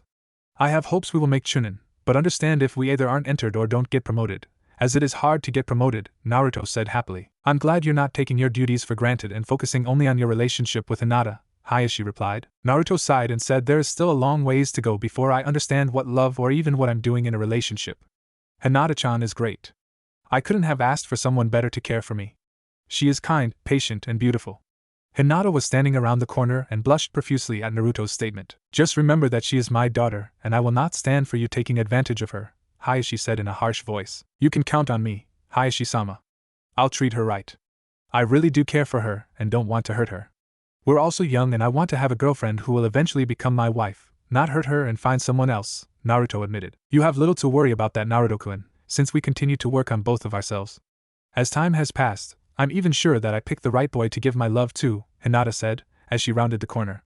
"We must leave now, father, since some elders and Niji-Nizan is coming this way." Hayashi nodded and closed the door behind the two and acted as if he were taking a walk around the complex. He greeted the elders and Niji, as they passed by him continuing their conversation. Naruto and Hinata changed their appearance with a transformation jutsu and headed to his apartment. They didn't say anything the entire trip. Naruto opened the door and allowed Hinata to enter the room first. After taking off their sandals and removing their transformation jutsu, they sat at the table and waited for Naruto to apply a privacy seal on the room. "Thank you, Naruto-kun, you're kind and that is one of the reasons I love you," Hinata said with a blush. Naruto smiled shyly and began to put the food on the table for them to eat. A shadow clone then acted as waiter for the couple. Naruto took a deep breath and then sighed heavily. "Hinata-chan," he said, but didn't continue. Hinata noticed him looking down at the food and not really eating, so she asked, "What's wrong, Naruto-kun?" Naruto looked up at her and his eyes looked conflicted, but he said, "I don't know how to say this." Hinata's heart stopped, as she thought, what is going on? Is he going to stop seeing me? Please no. I love him too much to let that happen. Please, Naruto-kun, I'll do anything, but please don't leave me, she said with horror written on her face and her eyes ready to burst into tears. Naruto stood up and moved to hug her. "No, Hinata-chan. I'm not leaving you. I just have so much to explain and don't know where to start. I really like what we have and wanted to go further. I actually think I want to spend the rest of my life with you, that is if you'll have me," he said in a dejected tone. Hinata looked into his eyes and saw the sincerity in his eyes, but still asked, "Really?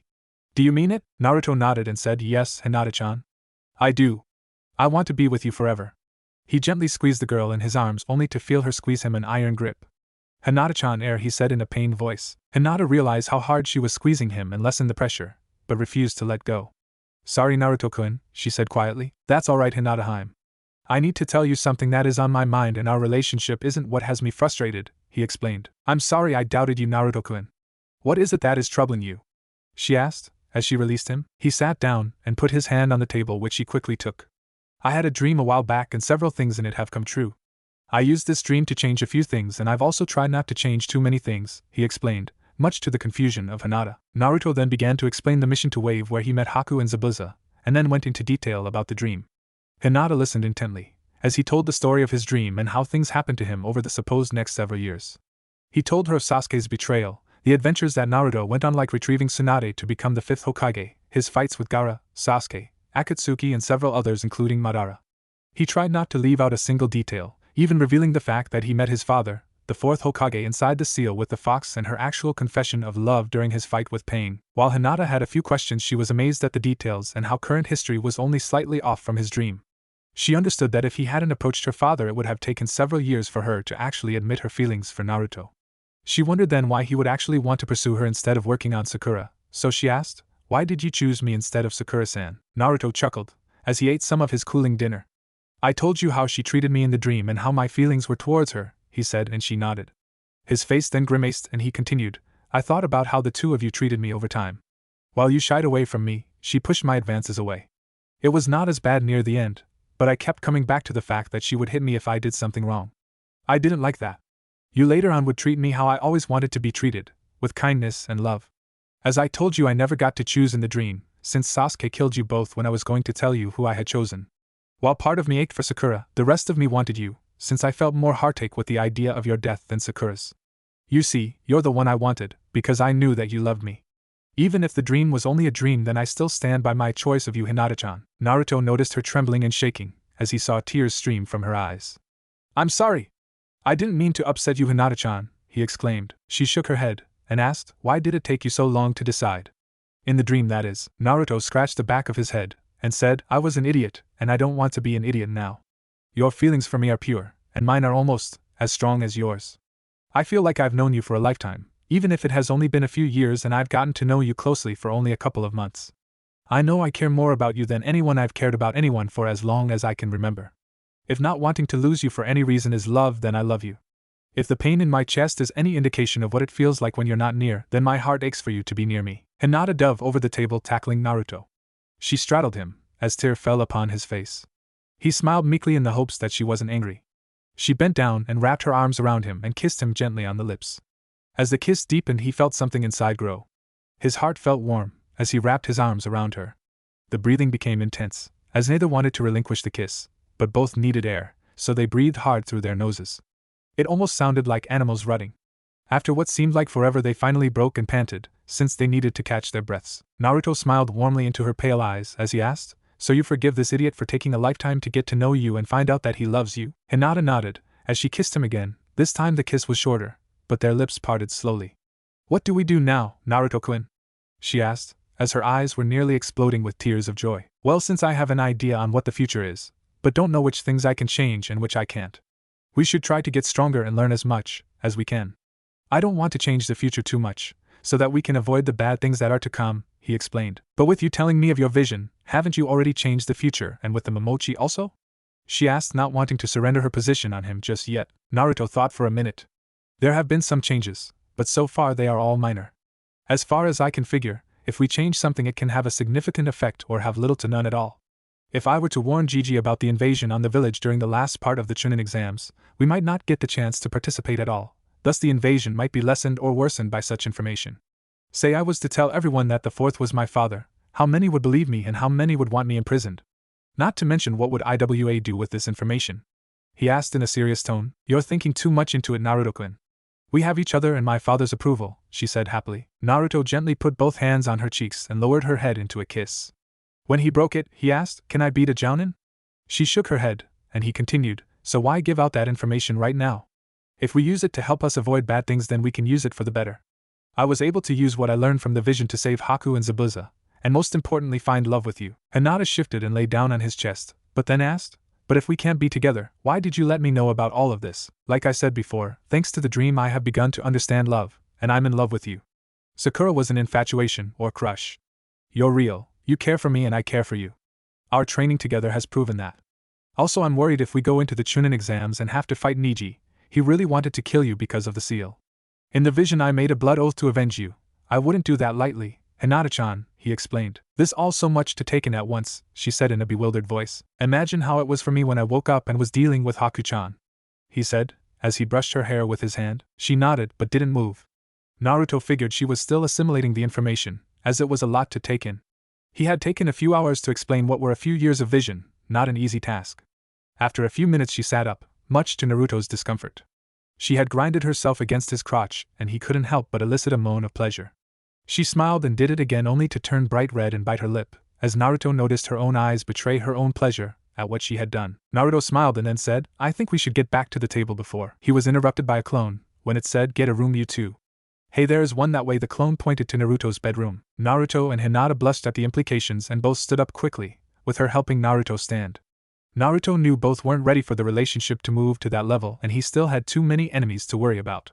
The rest of the evening was given over to discussing the vision and going into more detail about it. Naruto found that Hinata would prod him for information and he would recall more information than he thought he could. He did notice her get annoyed on several occasions with some of the things he had done in the visions.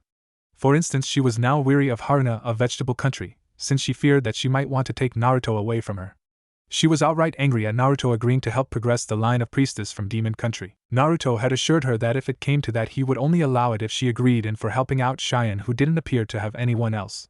She said she would mill it over. She definitely wanted to rescue Isaribi from Orochimaru, and they discussed the implications of killing Sasuke at the Valley of the End. She feared that Naruto would likely be killed by Sasuke and she would die of loneliness, just as she had found the boy of her dreams. Naruto chuckled, but understood her concerns. By the time they had finished dessert it was nearly 2 a.m. So Haim, what do we do now? He asked. I guess I stay here, as it would be inappropriate for me to show up in these clothes at this hour. Could you send a clone to inform father? She asked, with a glint in her eye. Naruto looked at her with a questioning look. Okay, but we can't play around, since we both have missions tomorrow and will need to be up early to get you back and change for your mission, he explained, as he created a clone and sent it to the Hyuga residence. Can I use one of your shirts for a nightie? She asked. Naruto nodded and pointed to an old dresser in the bedroom. She moved quickly to the bedroom and discarded her dress right in front of Naruto's eyes. Naruto studied the silhouette and then snapped his fingers. Hinata jumped, as she turned holding the shirt to her chest with a questioning look. She stood only in her panties and the shirt covering only her, and not very well. You were the girl at the waterfall. You're so beautiful, even in silhouette, he said, as she gasped, turned red and then dropped the shirt.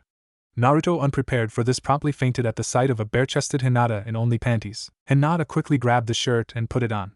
She then dragged Naruto to the bed and undressed him, like she had done in so many of her dreams. She was a little angry at his state of malnourishment, but thought that they had addressed and would continue to address it. As she hung the kimonos in the closet she saw Naruto wake up suddenly.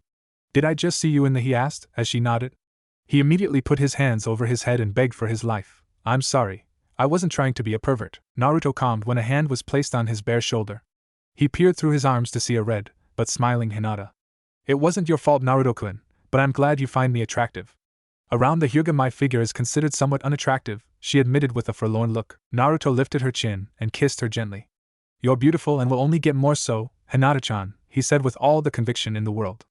Oh, your father said he will have your stuff ready at 6 in the morning for you so that you can miss the guard change and slip in unnoticed. Hinata smiled, as she crawled into bed with Naruto. We can't do anything tonight, but then again we have our whole lives to do this, she said, as she snuggled up to Naruto, and he set the alarm so that they could make it to the Hyuga compound at 6 in the morning. Naruto slept like he had never had, and so did Hinata. She didn't like it, but also knew that Naruto was keeping up appearances of his crush on Sakura to a point. Naruto did his best to not show off his blossoming abilities to anyone other than Hinata, Hayashi and Kurenai. Kiba and Naruto became better friends, as he seemed to start to spend more time with either Konohamaru and his friends or teammate. Shino became a friend of Naruto when he pointed out a rare bug to him, and thus earned the respect of the Aburame. Naruto made very sure not to outclass Sasuke at any time during missions or training. Kakashi did ask him how his taijutsu was improving without working on style. Naruto explained that he was taking time to work with others to try to get his taijutsu up to snuff, as this appeared to make Kakashi happy, since he didn't seem to push the issue. 2 days before the Chunin exams were to begin, Naruto made sure to keep an eye out for Konohamaru and his friends, since he knew it might be trouble. After a quick mission and almost getting into a fight with Sasuke, Naruto got a chuckle at Sakura trying to get a date from Sasuke, but Sasuke did have a point about her needing to improve herself. He then smirked as Konohamaru and his gang tried to sneak up on him disguised as square rock with eye holes in the front. The scene played out like it had in his dreams, more by his trying to not change things rather than any other reason. Finally, Sakura came up on the conversation. A ninja playing ninja? That is so lame, Sakura said. My skills are worse than his. Who are we kidding? She thought to herself. Naruto knew what coming next, but wanted to see if it would play out again. Hey boss, who is that girl anyways? Is she your girlfriend? Konohamaru asked with a sly grin. What? Sakura yelled. Naruto scratched the back of his head and replied, You could tell that she's really crazy about me, couldn't you? What? Sakura yelled, as she drew back and slugged Naruto. He turned his head slightly to cushion the blow, but was still thrown into the fence. What type of girlfriend are you? Konohamaru asked, as he surveyed the quivering body of Naruto. Hinata from behind the fence was rather angry with the treatment of her Naruto by Sakura, but understood why Naruto took the hit. We shall see if you improve, Sakura team, she thought, as she continued to watch with her Byakugan. She then smiled, as she heard Konohamaru yell at Sakura. You're a witch and you're ugly too! Konohamaru yelled, as he shook his fist at Sakura. Sakura cracked her knuckles and moved towards Konohamaru slowly. She then slammed her fist into his head. Are you alright, Konohamaru? Udan asked. Konohamaru and Naruto stood, as Konohamaru said, I don't even think she's human. I mean, look at her forehead. Sakura turned with an evil look upon her face and then ran at the foursome. The group began to run and rounded a corner. Konohamaru ran into something. You little shit! That hurt. A voice asked. Naruto looked up to see Kankuro and Temari standing in the street. Kankuro reached down and lifted Konohamaru by the front of his shirt. Does this hurt? Put him down, Kankuro, or you know you'll pay for it later, Temari said in a worried tone. I'm sorry, we were sort of messing around, Sakura said meekly. Naruto growled at Kankuro, but then said I have 2 reasons for you to let him go. Kankuro smiled and asked, and what would those be, weakling? Naruto walked forward and pointed at Konohamaru. He's the grandson of the Hokage. He then pointed to the tree beside the road, and he won't be happy. A rock suddenly hit Kankuro's wrist, and he let go of Konohamaru. He then looked up into the tree, as he paled at the sight of Gaara standing upside down on the tree limb behind Sasuke. Gaara? He asked quietly. What are you doing in our village? Sasuke asked, as he gently tossed a rock into the air and caught it. He then proceeded to crush the rock. Naruto watched Temari blush at the sight of Sasuke. He just rolled his eyes and thought, he must just be eye candy for girls. Sasuke-kun! Sakura purred out, as both she and Moegi had hearts in their eyes. Naruto again rolled his eyes at the females of the species. Kankuro, stop, you're an embarrassment to our village, and did you forget the mission? Gaara asked. Kankuro backed away from the Naruto and crew, and said, but they started it. Gaara looked at Sasuke and said sorry about this. He then disappeared in a swirl of sand. He then reappeared in between Temari and Kankuro. What are you doing here? I can tell from your headbands that you're from Suna. You may be allies of the Leaf, but it is forbidden to be in each other's village without permission. Depending on your answer, we may not be able to let you go, Sakura said angrily. Naruto smirked and said, You're here for the Chunin exams, aren't you? Temari smiled and then said, You're smarter than you look, but you're right.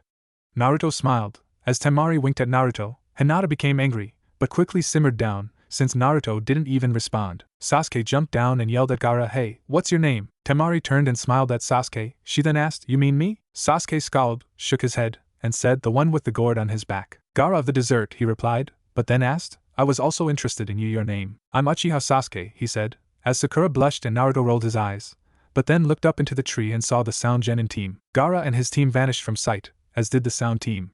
Naruto smirked, and headed to the park to play with Hinata, Konohamaru, Moegi and Udon. The rest of the day was spent playing with the kids. Naruto later told Hinata that she might get mad at him for what he was planning to do, but assured her it would not affect their relationship. She trusted him now with her life and purity, so she figured he was up to something and that had to keep it secret. Naruto then escorted Hinata home, only to have a meeting with Hayashi. They quickly established that Naruto was on his best behavior with Hinata the night before, but he did see her in an inappropriate manner. While Hayashi was unnerved, he wasn't angry, as he had the betrothal papers all ready to go at a moment's notice. Naruto chuckled as he approached the bridge. This was going to be a silly argument between the two of them if it played out right. Naruto approached. He had spent extra time talking Hinata to her team's meeting. Hinata's team was happy to see Naruto, and asked if Naruto was treating Hinata right. Naruto spent the next hour reassuring them that he was being a gentleman with her. Sakura began her rant. "Hey! How can this be allowed? Why does he tell us to be someplace and then make us wait?" She yelled at the top of her lungs. Naruto snickered then yelled, "Yeah. Sakura-chan is right. What about the feelings of a young girl who overslept and didn't have time to blow dry her hair?" She yelled. Naruto decided to lie and play along. "Yeah, I overslept too. So I didn't wash my face or brush my teeth. See?" he yelled, as he then blew his open mouth at Sakura. "EW. That is disgusting. Wait, your breath smells minty fresh," she exclaimed in confusion. Naruto laughed at her confusion, but Naruto watched as Sasuke wore a look of utter annoyance. This warmed Naruto's heart. "Yo! I got lost on the road of life," Kakashi exclaimed from on top of the archway at the end of the bridge. "Liar! Now apologize," Sakura yelled. Kakashi looked at Naruto in confusion, as if waiting for him to complain. "What? I want an actual explanation. If it's good then I will forgive him," he said, but then his face turned into a maniacal grin. He then continued, "If not, it will be my turn to use the 1,000 years of death jutsu on you, sensei." Kakashi's eye went wide for an instant, but then returned to normal. "This is sudden, but I happen to have nominated you for the Chunin selection exams," he explained. He then handed out the exam applications and said, "Here are your applications." Naruto grinned evilly and then jumped onto Kakashi. "That's perfect, Kakashi-sensei," he exclaimed. "Stop it, let go, Naruto," Kakashi exclaimed, as Naruto let him go. He then continued, "Just understand this is only just a nomination. Whether you take the exam is up to each of you individually. Those of you that want to take it should sign the application and be at the academy to turn it in at room 301 by 4 p.m. tomorrow. That's it, have fun." Kakashi disappeared in a puff of smoke. The trio walked through the archways away from the bridge. Naruto kept his mouth shut, as he remembered what happened in the vision. He also turned and looked at Sakura only to see her look very depressed. He kept it to himself, but hoped she would get over it, since he knew they all needed to go to get entrance to the exams. Naruto spent a little time playing Recover the Child with Irika, since he was acting like a foreign shinobi and abducting Moegi. Naruto recovered her easily. Naruto and Hinata met up later that day and talked about what they were going to do in the Chunin exams. He informed her not to worry about him if he couldn't answer any questions, since it wouldn't matter anyways. She then kissed him passionately, as a good luck charm. He then traveled to the tea house to meet with Sakura and Sasuke. He played dumb about signing the application in a way to help bring Sakura out of her doldrums. The group finally made it to the academy and found it full of foreign shinobi. A smile graced Naruto's face, as he watched the scene play out between Lee's team and the Chunin guards trying to fool the Chunin hopefuls. Naruto sighed, since he knew what was coming. "Let us pass and drop the genjutsu. We're going to the 3rd floor," Sasuke proclaimed. "So you noticed," Izumo in a younger form said. Naruto rolled his eyes at what happened next. Sasuke actually praised Sakura, much to her surprise. "Sakura, you must have noticed it first, right?" Sasuke asked. "Huh?" Sakura quietly asked. "You have the best analytical and genjutsu skills on our team, so I'm sure you saw right through it," Sasuke said. Sakura blushed, and then became very confident.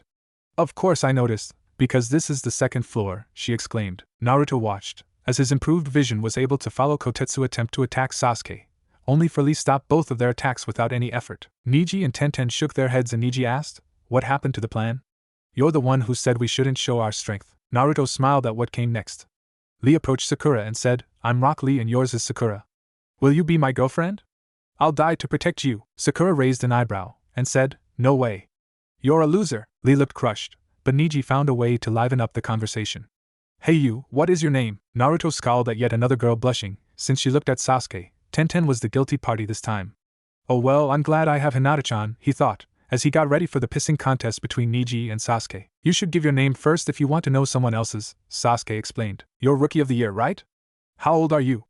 Niji asked. Sasuke smirked and replied, I don't have to answer to you. Naruto chuckled at the two boys. All the while thinking, pissing into the wind will still get you wet and covered in urine. Naruto knew what was coming next, so he just faked indifference. Sorry, bushy brow, but Sasuke needs to learn some of your taijutsu to get Oro Team to give him a love kiss, he thought to himself, as he chuckled at Rock Lee challenging Sasuke. The fight, if you could call it that, lasted no more than a minute, since Naruto decided to not interfere. He did get a good laugh out of Lee trying to seduce Sakura most unsuccessfully. After Lee knocked Sasuke for a loop and Sakura saved him from splattering on the floor, he turned around to miss the scene of Guy and Lee hugging to a sunset background. Naruto and the team hurried up to the exam room, Sasuke a little worse for wear. They met up with Kakashi, where he told them about the having to be a team to enter the first part of the exam. Naruto was thankful for the vision, insofar as it gave him insight he wouldn't have and would have made a fool of himself. Sasuke was immediately glommed onto by Ino, which caused a fight between Sakura and Ino. Shikamaru complained about their actions, and Naruto couldn't fault him for his complaint. Ino was loud and obnoxious, sort of like he was a lot of the time. Hey, if the shoe fits, he thought, as he did some self-incrimination. He greeted Team 8 and blushed at the sight of Hinata, who in turn blushed back. Naruto waited for Kabuto to show, and as if on cue he started to complain about the noise of the rookie genin. He had to agree even if he wasn't the one making all the commotion. Naruto watched carefully, as Kabuto followed the vision nearly perfectly. After giving information on Rock Lee and Gaara, he warned the rookies about how hard the test was going to be. Naruto knew that he was beginning to shake, but it was with anticipation. Sakura attempted to console him, but found out that he was not scared when he yelled, I'm Uzumaki Naruto, and I'm not going to lose to any of you. You got that? Sasuke smirked at the statement, while Sakura just thought Naruto was an idiot. Ino questioned his sanity, but Hinata smiled warmly at his proclamation. Naruto ducked under the attempted sleeper hold and endured the proclamation from Sakura that he was an idiot. Naruto and Hinata watched carefully as the sound trio attacked Kabuto. Hinata nodded after the attack that she had seen what was going on with the attack. Naruto and Sakura consoled Kabuto, Naruto in an attempt to curry favor with the spy, and Sakura in a show of compassion. Ibiki and his Chunin examiners showed up. Naruto was able to pick up number 53, while Hinata got 54, so they sat next to each other. Naruto watched, as it sunk into Hinata that his vision was of the future. He waited for Ibiki to finish his explanation of the rules before he looked at the test. He found the same questions, as he remembered in the vision, so he filled them out much to the surprise of his teammates, who watched in awe as Naruto completed the test. Naruto stuck his tongue out at one of the examiners, who just smiled back at him. He noticed Hinata finish. They both turned their papers over and then waited for the next 30 minutes for the final question to be asked. Naruto sat back, as Ibiki asked the final question. After several, including Kiba, questioned the legitimacy of Ibiki banning Genin from ever becoming Chunin, Naruto kept an eye on Hinata for the moment that he might need to reinforce Sakura's belief in herself and Naruto. The hands started to go up like there was no tomorrow, and then he saw the nod from Hinata. He raised his hand and then slammed it down on the table. Don't underestimate me. I won't run or hide.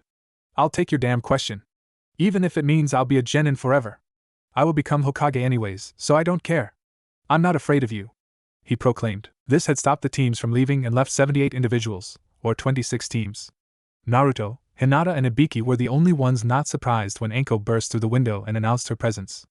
Naruto smiled warmly at the banner, which read, I'm Mitarashi Anko, your second examiner. Anko surveyed the room and saw the look on Naruto's face and was taken aback. She quickly corrected her slip and complained to Ibiki for being too easy on the genin. Naruto laughed at the interchange, but only lightly.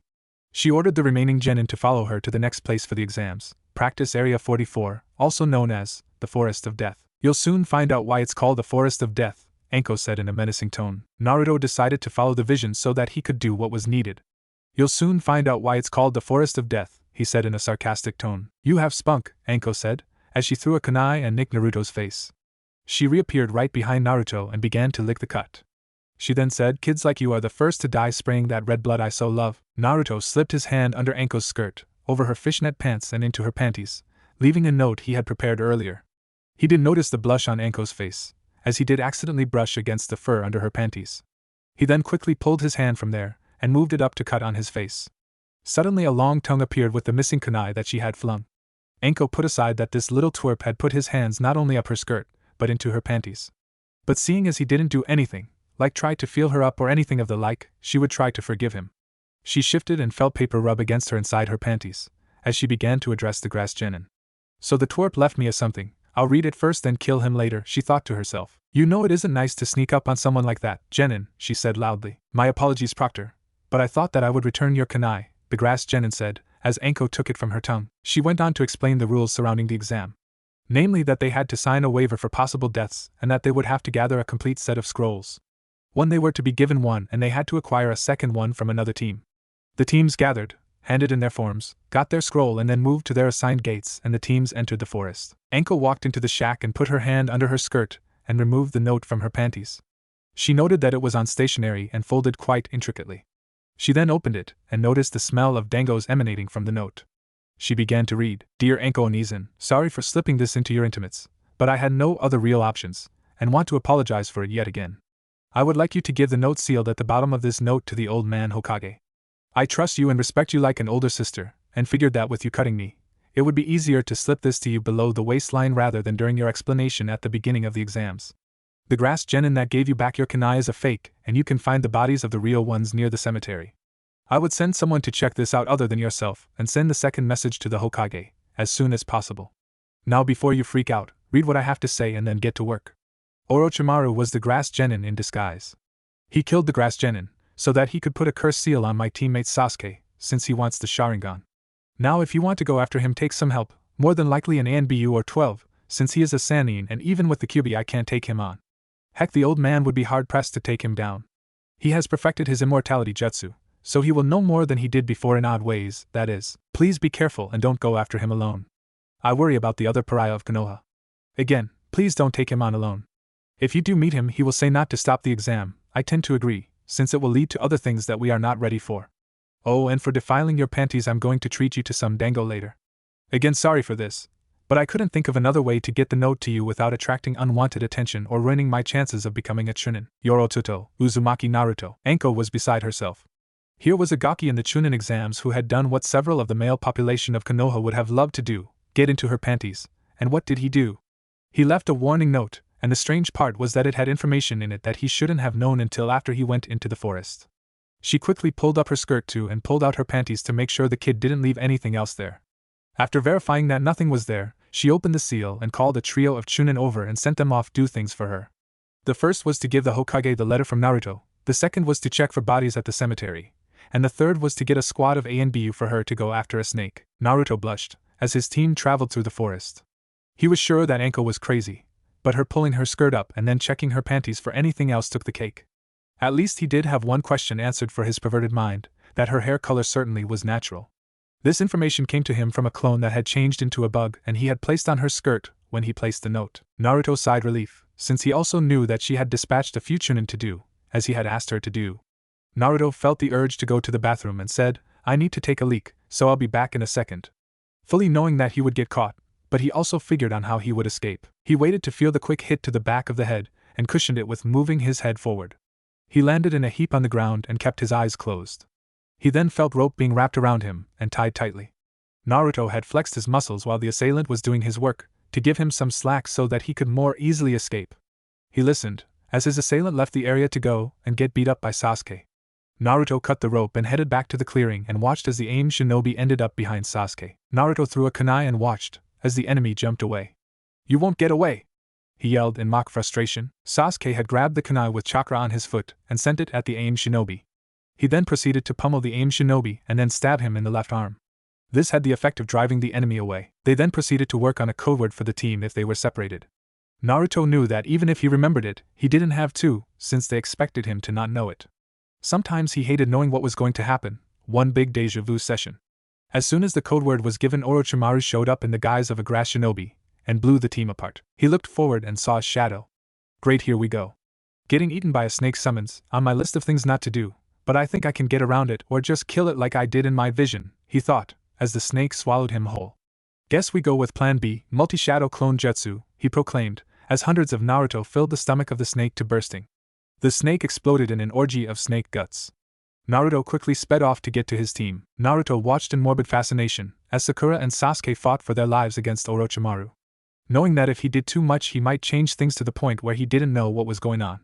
He watched, as Sasuke fought and defeated a snake and forced Orochimaru to leave the snake and slither up a tree to try to get to Sasuke. Naruto chuckled lightly, as a thought hit him. He quickly wrapped a piece of paper around a kunai and threw it, and some shuriken at Orochimaru. He then yelled, as the weapons halted Orochimaru's progress up the tree, "I'm sorry, Sasuke. I forgot the code word." This caused everyone to look at Naruto and not notice the paper bomb attached to the kunai. It exploded. Sasuke said, "This one is on a whole other level." He was going to continue his rant, but was interrupted by the explosion that sent Orochimaru into a large branch. Naruto smirked, as Orochimaru picked himself up off a branch several meters away. "So you got away from my snake, Naruto-kun?" he asked in mock surprise. He then continued, "You have an interesting way of attacking an enemy, I like your style." Naruto watched, as Sasuke's resolve broke and he offered Orochimaru the scroll. Luckily Naruto had given him one of the ones he had palmed from Anko. No need to lose it needlessly, and if Anko's was a fake then so be it. Sasuke threw the pilfered scroll at Orochimaru, as he praised Sasuke for using an old tactic of giving a predator a different objective to avert them from themselves. Naruto jumped and took the scroll from the air, landing next to Sasuke, as he yelled at Naruto, "You bastard! What are you doing? You don't understand the situation." Naruto smiled inwardly, as he punched Sasuke. So the great Sasuke is either a fake or has lost his nerve. "So are you a coward or are you a fake?" he asked angrily. Sasuke wore a look of surprise. "I'm the real Sasuke," he proclaimed. "Right. The Sasuke I know isn't going to be intimidated by this guy to the point of not being able to understand the situation. I don't know how strong this idiot is, but even if you give him the scroll, are you sure he will let us go?" Naruto asked pointedly. Orochimaru laughed and said, "Naruto-kun, you are correct. Since I can just kill you and then take the scroll." Naruto watched, as a familiar thing occurred. Orochimaru bit his thumb and streaked it down a tattoo on his left arm, as he then began a series of hand seals. "Shut up! You bastard!" Naruto yelled, as he ran towards Orochimaru. He didn't use all of his speed, since he didn't want to reveal his true abilities just yet. He knew deep down that he was no match for Orochimaru and would be slaughtered if Orochimaru took him seriously, but he needed put forth the effort to look convincing for all involved. Sasuke all the while was telling Naruto to run away. "Summoning jutsu," Orochimaru proclaimed, as he rose up on a new snake summons. Naruto saw the tail coming and braced for the expected hit, as he knew from his vision if he jumped he would be hit, so why tinker with the vision just yet? Naruto began to focus and pull some of the Kyuubi chakra, not enough for others to notice, just enough to enhance his senses and his abilities some. Orochimaru smiled, since he saw Naruto thrown into the air. "You may eat him, my pet," he said in a nonchalant tone. Naruto chuckled inwardly, as things were going according to his vision. "Eat this," he proclaimed, as he slammed his fist into the snake. This broke the branch the snake was on and sent the snake to the forest floor, while Orochimaru looked at him in surprise. He then smiled and literally blew him away into a tree. Naruto cushioned the impact, but appeared to be hurt. Naruto was going to enjoy what happened next. Orochimaru turned his attention towards Sasuke and said, "It's now your turn, Sasuke-kun." "What are you going to do?" Sakura screamed, as the snake approached Sasuke, but Naruto was there to stop it less than a meter away from Sasuke. Sasuke looked astonished that Naruto had stopped the snake cold in its tracks from eating Sasuke. He then went wide-eyed, as he noticed Naruto's red eyes. "Hey, are you alright, scared cat?" Naruto said in a teasing voice, but was actually quite winded from the actual task of stopping the snake. Naruto knew pain was coming and braced himself for it, as he felt Orochimaru's tongue wrap around him. "Damn it! Let go of me, you pedophile!" he yelled. "Oh my, aren't we a troublemaker, 5-part seal," Orochimaru said, only loud enough for Naruto to hear, as he finished a couple hand seals and his fingers began to erupt in fire. He then thrust them into Naruto's stomach. "Here comes the pain!" Naruto screamed mentally, as he heard Sakura scream and felt himself being thrown away from Orochimaru like some unwanted garbage. He felt the impact into the tree, the falling and a sudden stop before he lost consciousness. Naruto woke to a sharp pain to the top of his head. "Damn it, Choji, give me the stick and I'll whack you with it." "That hurt," he exclaimed. This brought attention to him. Naruto scowled at Choji and said, "No more ramen contests for you. Heck, I might even tell Ichiraku what you did." Choji frowned at Naruto's statement. "Man, you really know how to hurt a guy," Naruto Shikamaru said in a bored tone. "Yeah, but did he have to hit me?" "He could have just used some water or something," Naruto explained. "I guess, but your reaction was better," Shikamaru replied, as he looked up, but then turned back to Naruto and dodged a kunai that was loosely thrown at him by Naruto. "Hey, what was that for?" Naruto began to laugh and replied, "You should see your reaction." He then stuck his tongue out at Shikamaru, who just rolled his eyes. "So how did helping us out go, you guys?" Naruto asked, much to the surprise of everyone in the clearing. "Hey Lee, thanks for the save." Again he surprised everyone by his statements. "How did you know Lee saved us?" Sakura asked. "Look how beat up everyone is, Lee most of all. He is bleeding from the ear and looks exhausted," Naruto explained. His power of observation bears watching, Neji thought to himself. Naruto watched, as Sakura gave Lee a parting compliment, and Lee told her that the leaf lotus blooms twice. Naruto smiled, since he knew what Lee meant. After some visiting, the other teams dispersed, and Naruto found that he was missing the scroll he was carrying. He still had a match set, but he wanted to make sure that they would get a replacement because he didn't trust the one that he had left from Enko was a real one or not. So they would have to continue and either try to find Kabuto to help them get another or find another team and hope that they had the right scroll. Naruto bided his time and waited for the right time to get Kabuto to come to the camp. He didn't like it, but if he could use his vision to his advantage then he would. The next day or so was spent fishing and camping. Naruto came to the idea that currently Sakura was way too shallow for his tastes and preferred Hinata-chan. Sakura kept on bugging Sasuke for this or that, and ignored her teammate, even though he didn't ask for much other than information. Kabuto showed up and denied Sasuke a fight, but also agreed to go with them. Naruto killed a centipede, as they approached the tower on the last night. Naruto knew from his vision that an AIM team was going to be waiting for them, so he improvised. He sent a shadow clone along with his team and waited for them to make a couple rounds. Naruto's clone and Kabuto noticed the centipede and began to formulate a plan to take out the AIM team, but Naruto had already worked out a plan on his own. He knew with the new seal in place his chakra was limited, but also his control was marginally worse, so he created several clones and seeded the area. When the AIM team began to attack, Naruto sent his clones into action, by taking out 2 of them immediately. He also knew if he killed them here he might not meet up with Aoi and help Idate, so he tied them up after knocking them out. He then proceeded to finish the plan made with Kabuto on the last one. His reserves were higher now than in the vision, so he had more staying power this time. After taking out the last of the AIM shinobi, the group headed towards the tower. Naruto was tired, but had reasonable levels of strength left. Kabuto was slightly injured, but nothing serious. Kabuto met up with his team, and the teams parted ways. Naruto and his team entered the tower through the prescribed door and opened the scrolls. Iruka came from the summoning scroll, as expected, at least in Naruto's opinion. He was excited to see his friend and teacher again. Iruka imparted some wisdom on the genin team. For Naruto, it was to use his mind more, and for Sakura it was to train her body harder. Naruto tried, but couldn't stop Iruka stating his concern for Naruto. Naruto used what he had seen in the vision to stamp out this concern quickly. He told Iruka that he was a ninja now and didn't need to be babysat. In short, Naruto and his team entered the arena and found the others that had passed the second part of the exam. Naruto winked at Hinata as he passed her, which she returned with a blush. Naruto had already gone over the speech that the Hokage was giving, so he basically tuned it out. He went into his mind in an attempt to contact the Kyuubi, if only for a moment. He found himself in a familiar sewer. He entered the room that contained the demon, spirit of Kyuubi. He looked around and found chains in front of the bars and the Kyuubi sleeping behind the chains and bars. He approached the chains and felt pain increase with each step, so he stopped his approach. He then backed up and observed for a moment, then he left back to the real world. Naruto took his place up on the balcony close to Hinata, but not close enough to cause people to catch any idea that they may have a relationship. Naruto watched, as Sasuke struggled with Orochimaru's henchman Yoroi. He did eventually win by using a modified version of Lee's taijutsu, and calling it the Lion's Barrage. Kakashi took Sasuke away to have his hiki sealed. Shino then went against Zaku, as Zaku underestimated Shino and blew his own arms open with chakra. Kankuro made short work of Nasumi, another of Orochimaru's lackeys. Naruto knew that he would have to give Sakura some encouragement to at least tie with Ino. He knew that neither of them were ready to be Chunin quite yet. It ended with a double knockout. Tenten got beaten by Tamari, with Wind beating long-range weapons. The sixth match pitted Shikamaru's intelligence versus Kin's genjutsu. She didn't have a chance and knocked herself out with the help of Shikamaru's shadow possession jutsu. The seventh match was now upon him, and to his sadness it was against Kiba. Kiba with all the bravado claimed he would win. Naruto smirked and waited to begin. Naruto thought it would be fun to play around this time. So at the start he created 2 shadow clones, and transformed himself into a lone stone on the arena floor. Kiba performed a beast mimicry jutsu, while the Naruto clones imitated Kiba, and now there were 4 feral Kibas facing each other in the arena. Now that was unexpected, but he will have to do more than that to fool Kiba, Kakashi said in an admiring tone. Kiba lifted his nose and smelled the air. He then turned to the Kiba on his left, and hit him. I know you're Naruto. What? Didn't you think I could smell you? He asked angrily. The Kiba he hit turned to smoke and turned into Akamaru. He looked at the body in surprise. This is to be expected from the class clown, Kakashi said quietly in his running commentary. The Kiba across from his copied his attack, and the Kiba to his right also turned to Akamaru. He then turned to Kiba and shrugged. Kiba attacked that one with a right hook and again was rewarded by an unconscious Akamaru lying before him. He then felt wire wrap around him and a kunai pressed to his throat. Very clever, Naruto. How did you fool me?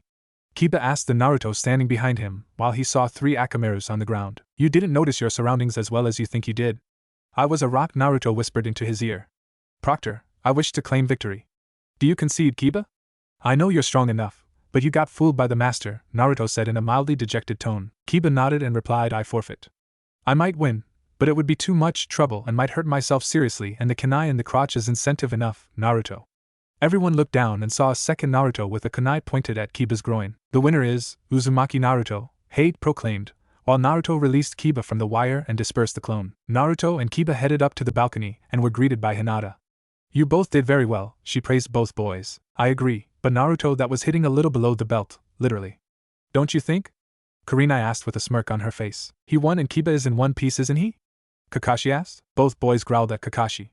Naruto got next to Hinata and asked in a whispered tone, You know he is still stronger than you, right?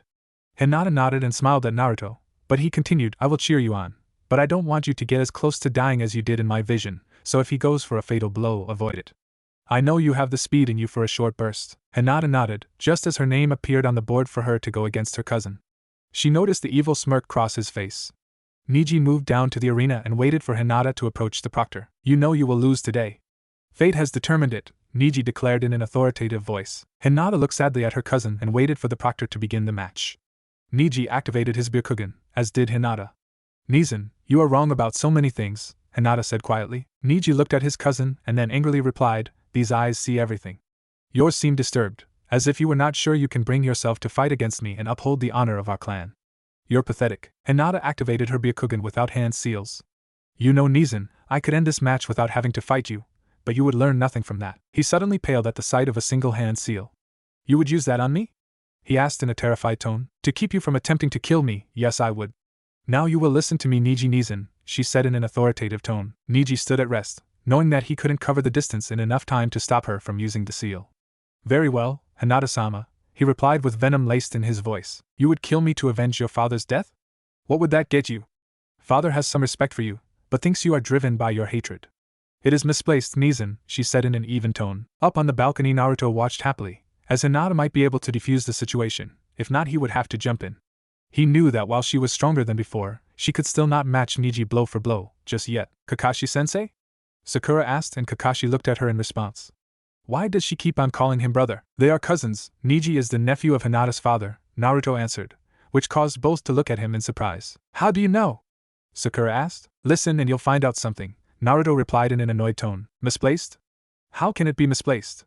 It is because of you that my father is dead, Niji angrily replied. I was 3 years old and Kumo wanted the Byakugan. They kidnapped me to try and get it. How is it my fault? She asked, as recognition began to form over his face. She then continued, I see you now understand a little. I was only a child when they tried to take me. My father killed the Kumo ambassador for his effort. This created an international incident, with Kumo feeling that they were the party wrong, because we had just signed a treaty with them, and we killed their ambassador. It didn't matter that he tried to kidnap me, because he was extended immunity from crimes according to the agreement. How could he be given immunity for crimes? He asked. That was part of the agreement. If he were to commit a crime, he would be expelled from Konoha and then dealt with in Kumo. So if he wasn't caught instead of killed, he might have gotten away with me and been able to take me to Kumo when he was expelled. So you see, our fathers were in a lose-lose situation. Kumo demanded the body of the person who killed their ambassador. They knew that it was my father who killed him, so in a sense they would get what they wanted, the Byakugan, she said. She then sighed and continued, Your father knew this and chose to take my father's place, as the one to be sacrificed for the peace. I don't know all the details, but I'm sure he did it both protect both of us and my father. You're lying! Niji yelled. I have no reason to lie to you, Nizan, she replied. She then turned to the proctor and said, I forfeit. I know that I can't beat him and do not want to harm him. I would eventually lose in the end, but do not want to use either the seal or the fact that he is too troubled emotionally to win. I'm not ready to be Chunin. So you'll just run away? Niji demanded. If you wish to spar to decide who will win, then I agree to those terms, but I will not be a party to a person using this contest try and kill his own cousin, Hinata said with a harsh glare. So are you forfeiting or not? Hade asked. Am I, Nizan? Hinata asked. Niji's shoulders slumped, and then shook his head. I promise I will not attempt to kill you, Hinata-sama, he said. All Juken strikes will be real other than those to vital areas. Is that agreeable? He asked. Hinata nodded and moved to a defensive stance. Shall we begin, Nizan? She asked happily. Niji nodded and moved to his own stance. Both nodded to each other, and waited for Hate to begin the match. Hate dropped his arm and yelled, "Begin!" Niji immediately moved towards Hinata, who somersaulted backwards, away from Niji. Niji raised an eyebrow. This wasn't the Hinata from before. She would back away, but not reposition herself to a better vantage point. He shook himself out of his musing when he saw a group of Saban coming at him. He dodged and rolled to his right. He watched for the next move only to have to dodge again, as another group of Saban headed towards him. Again he dodged to his right. Hinata now had a pattern for Niji's dodging and prepared for it. She rolled an explosive note on a kunai and again through a group of Saban. Just as he began to do the roll, she threw the kunai and whispered, "Sorry, Nizan." Niji dodged the last group of Saban only to find himself staring at an activated explosive note attached to a kunai. He jumped back only to find himself thrown back from the resulting explosion. Enko and Naruto both yelled in glee at the explosion. They liked the boom more than Niji getting nearly hit by it. Hinata dashed through the resulting smoke cloud only to find a bloody Niji ready for her. She skidded to a halt only to find his palm placed on her forehead, and a smile on his face. "You lose, Hinata-sama," he exclaimed. Hinata smiled and nodded. She placed her hands together and bowed to her cousin, who returned the gesture. "Proctor, Niji Nizan has won, because the blow he would have done would have turned my brains to mush. He caught me by surprise, even with my using the explosive note," she explained. Hate looked at the Hokage, who nodded and smiled warmly. "I declare Hyuga Niji the winner, by a technical kill," he exclaimed. Naruto cheered on even after the match was called. "You're really a baka, you know that, Naruto," Sakura said in a derogatory tone. Naruto turned and scowled at the pink-haired girl. "You know what?" he asked in a happy tone. "What?" Sakura asked in return. "I don't care," he sang out at Sakura. He then turned and looked directly at Hinata and yelled, "Great job. You know he should really be quieter as a shinobi," Niji said with a smirk. Hinata smiled and walked with Niji to the medics, so they could examine him. "Actually, I like him the way he is," she quietly said. Niji looked at Hinata with a confused look. "What was that, Hinata-sama?" Hinata blushed and then said, "Nothing, Niji Nizan, and please don't call me Sama. I have done nothing to deserve it other than being born, and that isn't enough to qualify me to be given that much respect." Niji shook his head and smiled. "No, Hinata-sama. You do deserve respect and an apology from me. I held you to things that were never your fault to begin with. I deeply apologize for my weakness. You will become a great kunoichi," he said with a smile on his face. Hinata looked wistfully at Naruto and said, "It was Naruto-kun who suggested that, should I go against you, that I should bring up your father and explain what happened from my point of view. He may not know everything, but he does have a way to people's hearts and an ability to show them the light. I was borrowing from Naruto-kun to help you, Nizan." Niji looked up at the screaming blonde and smirked. "Well then, tell him, thank you for helping to bring me from a dark place in life. Had you not done what you did, I would have tried to kill you," he sadly explained. Hinata smiled sadly and nodded. "I know, but Naruto knew you could change for the better. He is strong and brave," she said with a far-off look in her eyes. "You care for him a lot, don't you?" he asked. "Yes, I really do," she said, but didn't continue. Guy and Lee were yelling at how exciting the match was, since Niji approached. "I'm proud of you, Niji, that you didn't let the whole main branch family squabble interfere with your match," Guy exclaimed. "Oh, but it did, sensei." "Oh, but it did," he said, but only trailed off. Guy looked at his student in surprise and awe, for he didn't understand what was going on, but wanted to make sure he wasn't going to try to kill Hinata. Naruto hugged Hinata and then said, "That was great. You setting him up for the bomb." He then made a boom noise and Hinata giggled at his antics. He then continued to make exaggerated movements and said, "He may have gotten you in the end, but it was really cool." Kurenai watched this with both mirth and reservation. She knew that Hinata liked Naruto, but didn't know if Naruto would be able to return the feelings, even though he had on several occasions come to their training grounds to pick up Hinata for extended practice above and beyond their normal training. The work they did together was phenomenal, but he was still a little childish and didn't understand relationships. She did watch the improvements that the boy had caused within Hinata, thus she was proud of both of them, and if this blossomed into a full-blown relationship she wouldn't oppose it. She watched the boy happily talk about the previous match and was happy that Hinata was able to resolve the issues her cousin had with her with the help of Naruto. "You're one special kid, Naruto. I hope you realize that, Hataki," Kurenai thought to herself. Naruto suddenly turned and grabbed Lee's arm and whispered to him, "Be careful with this guy, Lee. He's really powerful and can use sand for both defense and offense. I know you can knock me around like a pinball, but you shouldn't let the sand touch you." Lee looked at Naruto in confusion and asked, "Why is that, Naruto-kun?" "The sand can crush and kill people that get caught in it," Naruto explained. Lee smiled and gave a thumbs-up sign. "No worries, Naruto-kun. I will beat him with the flames of youth," he exclaimed. Naruto grabbed his arm and didn't let go until he said, "Just promise me that if you need to open the gates and can't beat him, you will forfeit." Lee saw that Naruto's eyes were serious and held apprehension in them. "I will promise you that if I can't win I will retire from the exams." "Will that suffice, Naruto-kun?" Lee asked with a subdued smile. Naruto nodded and hoped that Lee would give up before Gaara nearly killed him. He turned to Hinata and asked, "Will you keep an eye on him for me? I need to try to talk to a certain fox, so that a certain tanuki will get the point." Hinata nodded, as Naruto sat down and began to meditate. Kakashi put his book away and watched the match. Naruto walked the corridors that were familiar, yet they were foreign to him. He then heard whimpering, like that heard from a hurt animal. Naruto entered the room where the Kyuubi's cage was located. He saw the paper seal on the bars. He also noticed glowing kanji floating in front of the cage, just in front of the chains. So that is what the 5-pronged seal looks like, he thought to himself. He then looked at Kyuubi, who appeared to be sleeping in the cage, but also in pain. "I'm not sure how to feel right now. The bastard gave me so many problems growing up and I didn't even know about him until only recently. I'll either have to get Ero-Sennin or Gigi to remove the seal. If I get Jiraiya to do it, I should be able to get signed the Toad's summoning contract. I can at times pull the Kyuubi's chakra to the surface, but other times it is difficult. In the vision, it took Ero-Sennin throwing me off a cliff for me to get access to the chakra. I guess I could make the same deal with the fox, but earlier. That will make training with it easier too. Hold on, you Team Fox. I'll ease your pain soon enough," he thought. He took one last look at the whimpering fox before he left the room and back to the real world. "Guy-sensei, I do not want to give up, but I will. For I can't continue," Lee yelled with his eyes half open. Gaara didn't look pleased. The boy had hurt him and now was going to quit. "No mother will have your blood," he yelled from his sitting position and his arm extended.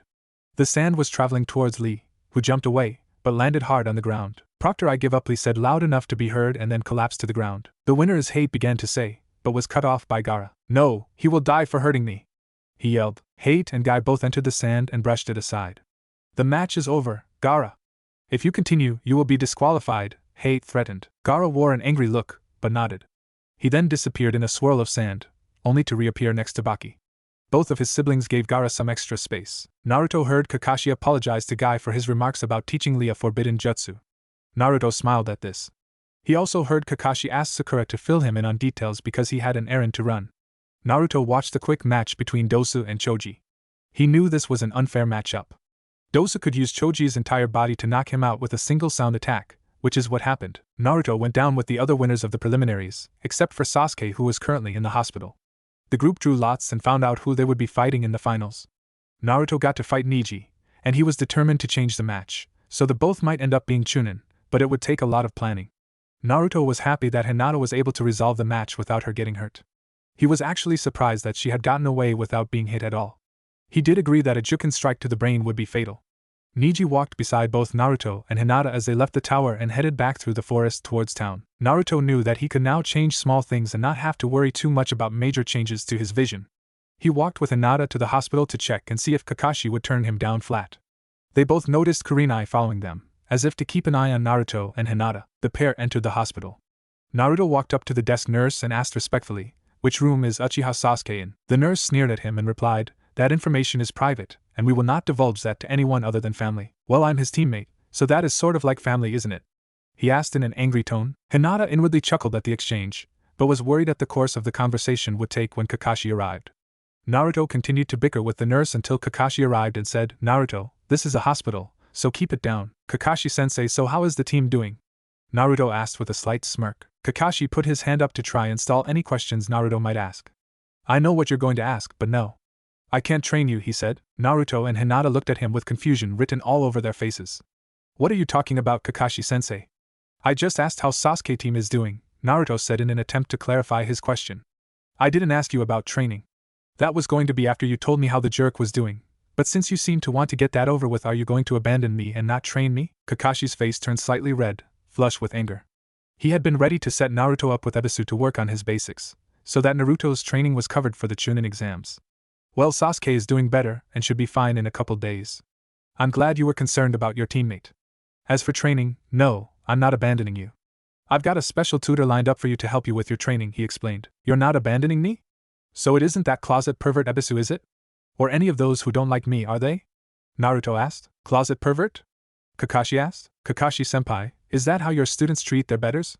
Ebisu asked while pushing up his glasses with his middle finger. "What are you doing here, Ero-jounin?"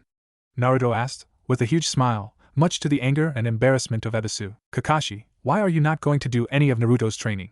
Kurenai asked, as she rounded a pole in the lobby of the hospital. "Well, Sasuke has a harder opponent than Naruto does, for one," Kakashi replied. "You know Ero Ebisu doesn't exactly like me, sort of like most of the rest of the village, Naruto said in a disheartened tone, and then trailed off. Ebisu straightened up and pushed his glasses back up his nose. That isn't true, Naruto-kun.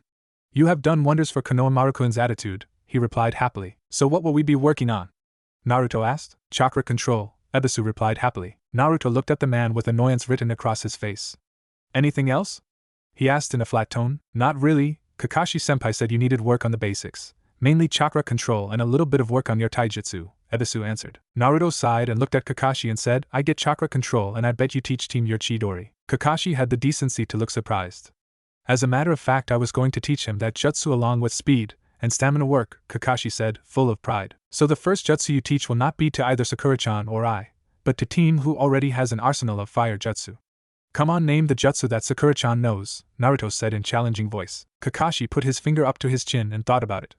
Well, she knows the Academy 3, he replied happily. Okay, now name my jutsu arsenal, Naruto said, again challenging his sensei. Naruto, do we have to do this? Kakashi asked, only to be met with the stares of 2 fellow jounin, several chunin and a couple of genin. He sighed and said, Okay, Naruto. You know 2 of the Academy jutsu, and the Shadow Clone jutsu. How many jutsu does Sasuke know? Naruto asked. I'm not sure, several fire jutsu, maybe 4 or 5, Kakashi replied. So you're going to add another jutsu to his list without even getting your other students up to similar levels? Naruto asked. He was enjoying this to some extent. That isn't the point, Naruto. Sasuke is like me, Kakashi angrily responded. What, so he's an arrogant, self-absorbed jerk, and a protege? Naruto asked. Well, yes, and he also has the same affinities that I have, Kakashi said in an angry tone. So, what affinities do Sakura-chan and I have? Naruto asked. Kakashi shook his head and said, I don't know. Naruto laughed, but the others listening in scowled. So did you ever think to check our affinities? He asked. Yes, I did. Why? Kakashi asked in return. When? Never mind, I can already tell you. I'm a wind type with 2 subtypes. I thought you would figure that out when I did what I did on the wave mission, Naruto said angrily. He turned to Ebisu and asked, So what type of chakra control exercises were you thinking of? Ebisu took a thinking pose and then said, Well, based on what Kakashi has told me, I was going to teach you water walking. Naruto interrupted and asked, An entire month to get that one? I got that one down, but could use some help getting an extra seal off of me that was placed on me when Sasuke got his hiki from. He was stopped by Kakashi placing his hand over Naruto's mouth and saying, We don't mention that name openly, Naruto, or that fact about Sasuke. Naruto forced the hand away from his mouth and said, I get it, but you didn't think to ask if I was attacked and injured during that little scuffle with you know who, or should I say he who shall not be named? Kakashi shook his head and sighed. No, Naruto, I didn't, he replied in a tired voice. Naruto curled his index finger to have Kakashi put his head down, and whispered, So what would a 5-pronged seal do to the QB seal? Kakashi's eyes went wide, and he said worriedly, We need to get you to the Hokage now. Kakashi put his arm around Naruto, and disappeared in a swirl of leaves.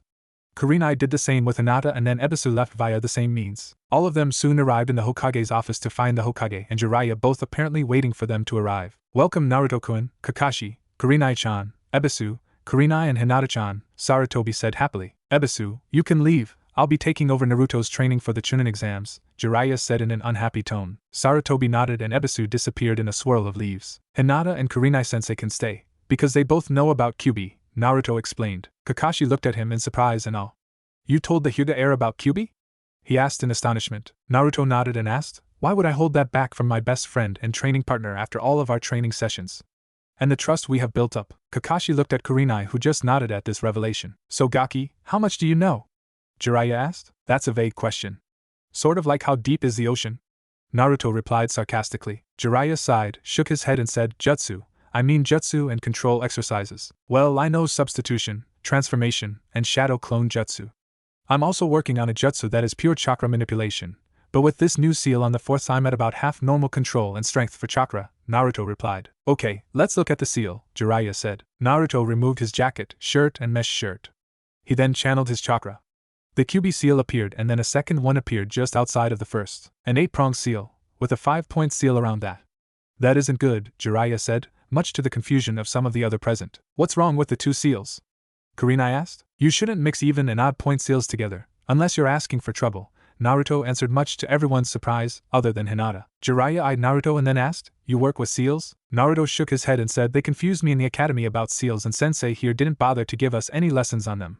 I've done a little research on my own, but not enough to know anything of value. The 3 adults glared at Kakashi, who said in his defense, Hey, I was told they were up to speed on things from the academy. Naruto sighed and then said, look underneath, and what is done is done.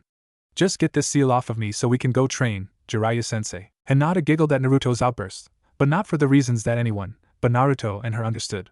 He is being so respectful. I wonder when he will start calling him Ero-Sennin, she thought to herself. Okay, brace yourself, here goes nothing. 5-prong seal release, Jiraiya exclaimed, as he drove his glowing fingers into Naruto's stomach. Naruto doubled over even after he had prepared for the blow. Feeling better, Naruto? He asked. Naruto pulled out a kunai and began to spin it on his hands slowly. Yes, much better. You know, I think I could make a jutsu off of this control exercise, he said to no one in particular. Jiraiya raised his right hand and a swirling blue ball of chakra appeared. You mean like this? He asked. Naruto nodded emphatically. Yeah, that is what I envisioned it to look like. I've got rotation down, but couldn't figure out how to make it into a ball, he explained. This is a jutsu created by the fourth called the Rasengan. You're not ready for it, but from what I can tell you're more advanced in control than your sensei's reports say, Jiraiya said with a glare at Kakashi. Naruto looked at Kakashi and asked, so does team know how to walk on water? Kakashi's shoulders slumped, and he nodded. So when were you going to teach us it? Naruto asked. Well, apparently I don't need to teach you it, because you were holding back from your teammates, Kakashi explained. So much for being scum, Naruto said offhandedly. Kakashi glared at Naruto with his one eye and said, the extra training without authorization was abandoning your comrades. Really? I told you about it, and how do explain that the Hokage knew about it? I found out about these exercises on my own, and to make matters worse you didn't offer to train Sakura in water walking, Naruto said angrily, not noticing his dropping of the suffix. Better yet, didn't you tell us that we could also train on our own? Kakashi growled slightly. So then why didn't you help Sakura-chan? You have a crush on her, so why not give her some help? He asked, hoping that he had one-upped his student. She never asked for help, but I did ask you for help and now here we are. You worried about the curse seal on Sasuke, but didn't even think that I might also have been hurt. Some sensei, Naruto said derogatorily. The killing intent was rolling off Kakashi and directed towards Naruto. I'm your student. We as a team figured out your test and now you tell me that Sasuke is more important, because you believe that he has a stronger opponent? Yes, I know that Gaara is like me, but I have Neji to go up against. Did you know he's the #1 rookie from last year? Luckily for me he isn't an angry person anymore or I would have put up more of a fight about this. Go train the golden boy. I know he trains hard, but he has stalled lately. For a genius and someone who is supposed to have a keen eye, you're quite blind. I just hope your attempt at sealing the mark did the job or we might have to stop him from going to Orochimaru, Naruto said sadly. Why would we have to worry about him going to Orochimaru? Kakashi asked. The promise of power, and training from a Sannin, it would be intoxicating for a person like him who is bent only on revenge. He certainly isn't trying to rebuild the clan right now. Let's face it, when was the last time he looked at a girl in anything other than disgust? Naruto said, but then put up his hands and continued, I'm not saying he likes boys, but he certainly hasn't been chasing after girls. I know he could have his pick of almost any female our age in Konoha, because the only female I know that likes me in the village other than some of the adults is Hinata-chan here, Naruto said, while pointing at a blushing Hinata. It's true. All the girls in our graduating class along with some of the girls in Niji-Nizin's class are attracted to Sasuke-san, but he has shown no interest, Hinata explained. Naruto sighed and looked at Kakashi. He is so driven by his hatred that he's blind to those things around him. We need to figure out how to help him or contain him somehow, he said, as Kakashi's anger abated. So this isn't because you're jealous? Kakashi asked. Jealous? Jealous of an insensitive, arrogant jerk? Nope, I've been working on my own with Hinata-chan here and have been getting stronger. Our friends from Wave have been helping us out too. I know if I can work with Sasuke and Sakura then I can work with just about anybody, Naruto replied in an annoyed tone. What's so bad about your teammates? Kakashi asked. Let's see. Sasuke is self-important and believes everyone is below his interests, but I will admit that up until Orochimaru gave him that hickey, he was improving and might have ended up being my friend. He was slowly moving away from his self-absorbed attitude, but that team messed with his mind. Now for Sakura, where should I start? Naruto asked rhetorically. He then sighed and continued, she beats me for fun or to let off some aggression, or even worse if I have a question she doesn't like. I'm sure she might get better, but have you ever reprimanded her for the assaults? Hinata, Naruto, Kurenai, Jiraiya and Sarutobi glared at Kakashi. I thought she would get over it eventually, Kakashi said in a nonchalant tone. Did you know that she hit me a couple days before the exams for playing with the Hokage's grandson and his friends? She also hit him and nearly creating an international incident, by chasing him into a Suna shinobi, Naruto said. I didn't hear about this. You say she hit my grandson? Sarutobi asked. I will admit Konohamaru wasn't being smart, but she pounded him pretty good, for insulting her, but only after she had insulted and assaulted me. This was caused by Sasuke telling her that she was worse less than I was. Had the incident with Suna not happened I would have reported her myself. She has some anger issues to work on, Naruto explained. Kakashi, what do you have to say for your team's behavior? Sarutobi asked. Kids will be kids, Kakashi said happily, while he shrugged his shoulders. So do I get Jiraiya-sama as a sensei? Naruto asked, since he totally ignored Kakashi's response. Sarutobi sighed and looked at Jiraiya, who shrugged his shoulders. So much for being my godfather, Naruto said in a dejected tone. Jiraiya, Kurenai, Sarutobi and Kakashi all wore looks of surprise on their faces. Naruto inwardly smirked at the next stunt he was going to pull. He pointed at the picture of the fourth Hokage and asked, so why do I look like him? And why do I look like Tsunade-sama's little brother in everything, but hair color? Hinata was doing her best to hold her laughter in, but allowed a small giggle to escape her lips. Naruto glanced over at her and smirked, since they both knew they were now going to blow the lid off of the future and tried to change it. Sarutobi pinched the bridge of his nose in frustration. Naruto had sent him a message through Anko about Orochimaru being in the village. He later found out where the message was placed. This brought a blush to his face. Now the boy was making associations with his actual father and his former student Tsunade. Naruto-kun, why are asking these questions? He asked, actually wanting to know. Naruto smiled wide and motioned for the Hokage to come closer. When the Hokage had his ear by Naruto's mouth, he said, I know more things than people give me credit for. If it were known that the fourth had living relative, said relative would be hunted by Iwabakure and his enemies here in the village. If Tsunade had an actual relative who might possess the Mokuton-jin, then Orochimaru or even worse the council would force the person into being breeding stock. Sarutobi's eyes went wide at what Naruto had just said. Naruto knew that he was the child of the fourth and that he might be related to Tsunade. He was either playing a dangerous game or knew more than he had led people to believe. One of the factors in his favor was him bringing a missing Kiri shinobi and a Hayatan user to the village. He didn't know that Naruto was training with Hinata, Haku and Zabuza along with his regular training with his team. Kakashi squinted at Naruto with his eye and sighed. Naruto, you're the linchpin for our team and help keep it together, Kakashi said in admittance. Naruto closed his eyes and sighed. Kakashi-sensei, my job is to be your student. I've had to go to others to get training. Your pawning me off on Ebisu is just another example of you doing this. I know that I can convince Jiraiya-sama to become my sensei with one jutsu, Naruto said boastfully. Jiraiya smiled broadly and said, oh yeah? Go ahead and use this great jutsu. Hinata blushed, but also shook her head. Kakashi looked at his student with intrigue. Sarutobi immediately ran to his chair and sat down. Kurenai glared at Naruto. Naruto made a hand seal and in a puff of smoke turned into a blonde girl of about 18 years, with a rather large chest. She was wearing a very skimpy orange bikini. She walked up to Jiraiya and lifted his chin up, winked and said in a seductive voice, oh Jiraiya-sama, would you please teach Naruto-kun, pretty please? Jiraiya nodded dumbly, and reached out to touch the girls only to have his hand slapped gently. I'm not that type of girl, Jiraiya-sama. But I do thank you for agreeing to teach Naruto-kun, she said meekly. Jiraiya nodded recognition. His face suddenly changed to surprise, then the beautiful form was replaced by Naruto. Hey, I was enjoying that, he said in a hurt tone. Naruto smirked and replied, there will be more, but you can only look. I'm not the kind of girl who likes to touch, and Hinata-chan would not be pleased if you were to touch the merchandise. Jiraiya sighed in defeat. Okay kid. I'll train you, but only if you do your training in that form, he said excitedly. Naruto shook his head. No, it will be your reward for training me, he said grudgingly. He then turned to Kakashi and said, I know you copied Lee Sen opening the gates with your Sharingan. So if I create a jutsu, will you steal it or are they safe from you and Sasuke? I have a student to train, Kakashi exclaimed and disappeared in a swirl of leaves. Sarutobi sighed at the developments, but then said, don't blame him too much. He has had a broken heart for a long time. The loss of the Yondaime was the final straw that pushed him over the edge. He thinks that training Sasuke will repay his former teammate for the gift that he gave him. Naruto too sighed, but said, and what for his deceased sensei's son? Jiraiya and Sarutobi both noticed the lack of a surprised look on Hinata's face, but they did see the look of surprise fill Kurenai's face. So you both know, don't you? Jiraiya finally asked. Both teens nodded to the question. How long have you known this little tidbit of information? Jiraiya asked. Since the middle of the wave mission, and I told Hinata-chan about it before the Chunin exams. I also have some vital information for you, but it will cost you letting me sign the Toad summoning contract, Naruto explained. Jiraiya smirked and said, why not the monkey or demand the slug contract? I knew you're going to allow me to sign it anyways. So here's the information. Akatsuki is an organization that is after all of the Bija and their Jinchuriki. I know of most of the locations of the Jinchuriki. Gaara of Suna holds the Ichibi, the one-tailed Tanuki. Niyujito of Kumo holds Nibi, the two-tailed cat. Sanbai is sitting peacefully in a lake right now since the former Mizukage died, and it was released. Rishi of IWA holds Yambi, the four-tailed ape. Han also from IWA holds Gobi, the five-tailed whale horse. Utakata of Miss holds Rokubi, or the six-tailed slug. Fu of Taki holds Shichibi, the seven-tailed beetle. Karabi also of Kumo holds Hachibi, the eight-tailed ox. And yours truly holds Kyubi the nine-tailed fox.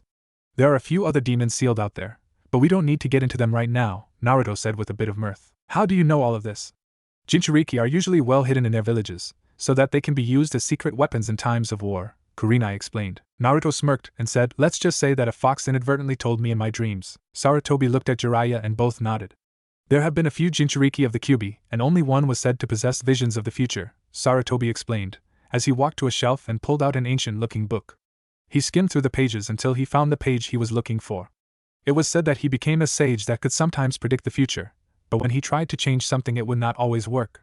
It is said that some things were set up by Kami herself and that even knowing the future couldn't prevent it from happening. So you got this information from a vision? Naruto nodded and said, I can't tell you everything, because you might change things so much I won't know what is going to happen. I'm taking a big risk now telling you guys what I know. What do you know now?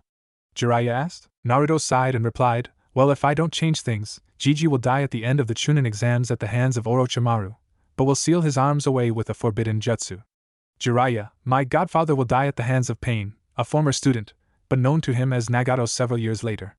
Even your sage mode will not save you from death. Bachan and I will be very depressed, but I become the new Toad Sage. In the end, I fight Uchiha Madara and another person. He turns away in slight pain at the thought that his former friend will eventually go down the road of destruction like he did in his vision. So you say that my old student Orochimaru will be present at the end of the Chunin exams? Sarutobi asked. Naruto nodded and said he will be in the disguise of the Kazekage. He will have killed him a few weeks before. More than likely he is doing it right now. We should warn Suna, Kurenai said. Naruto shook his head. No, it's already too late, and Gaara hates his father for trying to kill him, because in his eyes he is a failed experiment. I think I can reach Gaara and make him ally. And Suna is already bent on attacking us with Oto for things their daimyo did to their village. I figure the best we can do is try to lessen the damage and casualties now. We mustn't show that we're preparing for battle or they will be tipped off at this, he explained. And Kakashi thought you didn't have any potential, Kurenai said with much remorse. Naruto chuckled darkly. He will eventually change his mind. I also know my heritage, but I'm not willing to reveal it just yet, other than to Bachan, Naruto said happily. Who is this Bachan? Jiraiya asked. Your old teammate, she's my grandmother. I don't know who the grandfather was, but it would either be you or Dan, Naruto said with a chuckle. Sarutobi took his chin with his hand and began to think. So you say you're related to the Senju? He asked, as he pondered out loud. Yep, as are the Uchiha, but that goes all the way back to the point of the Sage of the Six Realms, Naruto said. He was just a legend, Jiraiya said. Is the Rinnegan a legend? Naruto asked with a smirk. The Rinnegan? Kurenai repeated, but with a questioning look on her face. It's another Dijitsu like the Byakugan or Sharingan. Who do you know has that Dijitsu? Sarutobi asked. Nagato does, Jiraiya said sadly. You met him soon after you achieved the title of Sannin, while in AIM during the war, Naruto explained. He then sighed and said, I'm afraid I've said too much. I've given Hinata-chan away to avoid being nearly killed by her cousin, told you guys about Akatsuki, Orochimaru, and the invasion. I'm afraid that I will move things too far away from my vision and go into an area where I don't know what might happen and not be able to prevent people from being hurt. Oh, and send someone with hate tonight to watch after Kabuto. Otherwise he will be dead, but let the Tsunejounin escape or you can fake Haitsan's death. Jiraiya smirked and bit his thumb, swiped the blood across his palm.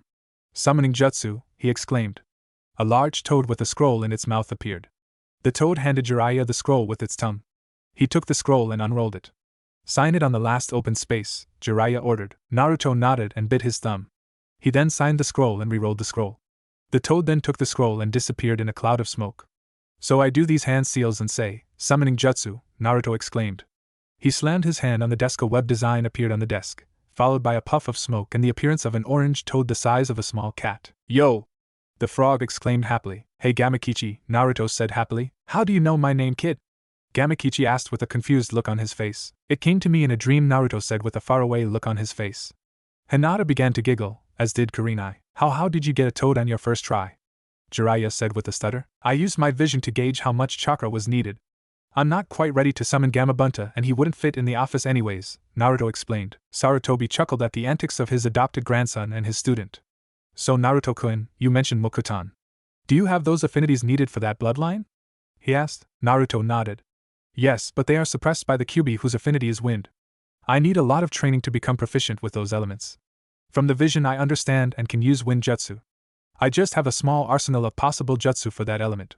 I haven't the control or the capacity right now to pull off the Rasengan. I know a couple of variants to it that will come when I can get it down. Right now I lack the control and pathways in my arms and hands to do a Rasengan properly, even with a clone to help with the last part, he explained. Would you like some training in the other elemental affinities? Jiraiya asked. That would be great. Could Hinata-chan also attend, since she is my training partner? Naruto asked excitedly. Jiraiya sighed, but nodded agreement. I agree to your conditions, but she will have to keep up or I will send her home. Do I make myself clear? He asked in a demanding tone. Hinata looked up at Kurenai in surprise, but then looked at Jiraiya and nodded excitedly. I will try not to let you down, Jiraiya-sama, she said respectfully. She will also not be dressed in any provocative clothing. As much as I hate to show you the sexy jutsu, that will be the only female you will get to look at between the two of us who will be scantily clad. I will not have you do anything lecherous to my friend, Naruto said in an authoritative voice. Jiraiya, Kurenai and Sarutobi were surprised by Naruto's proclamation.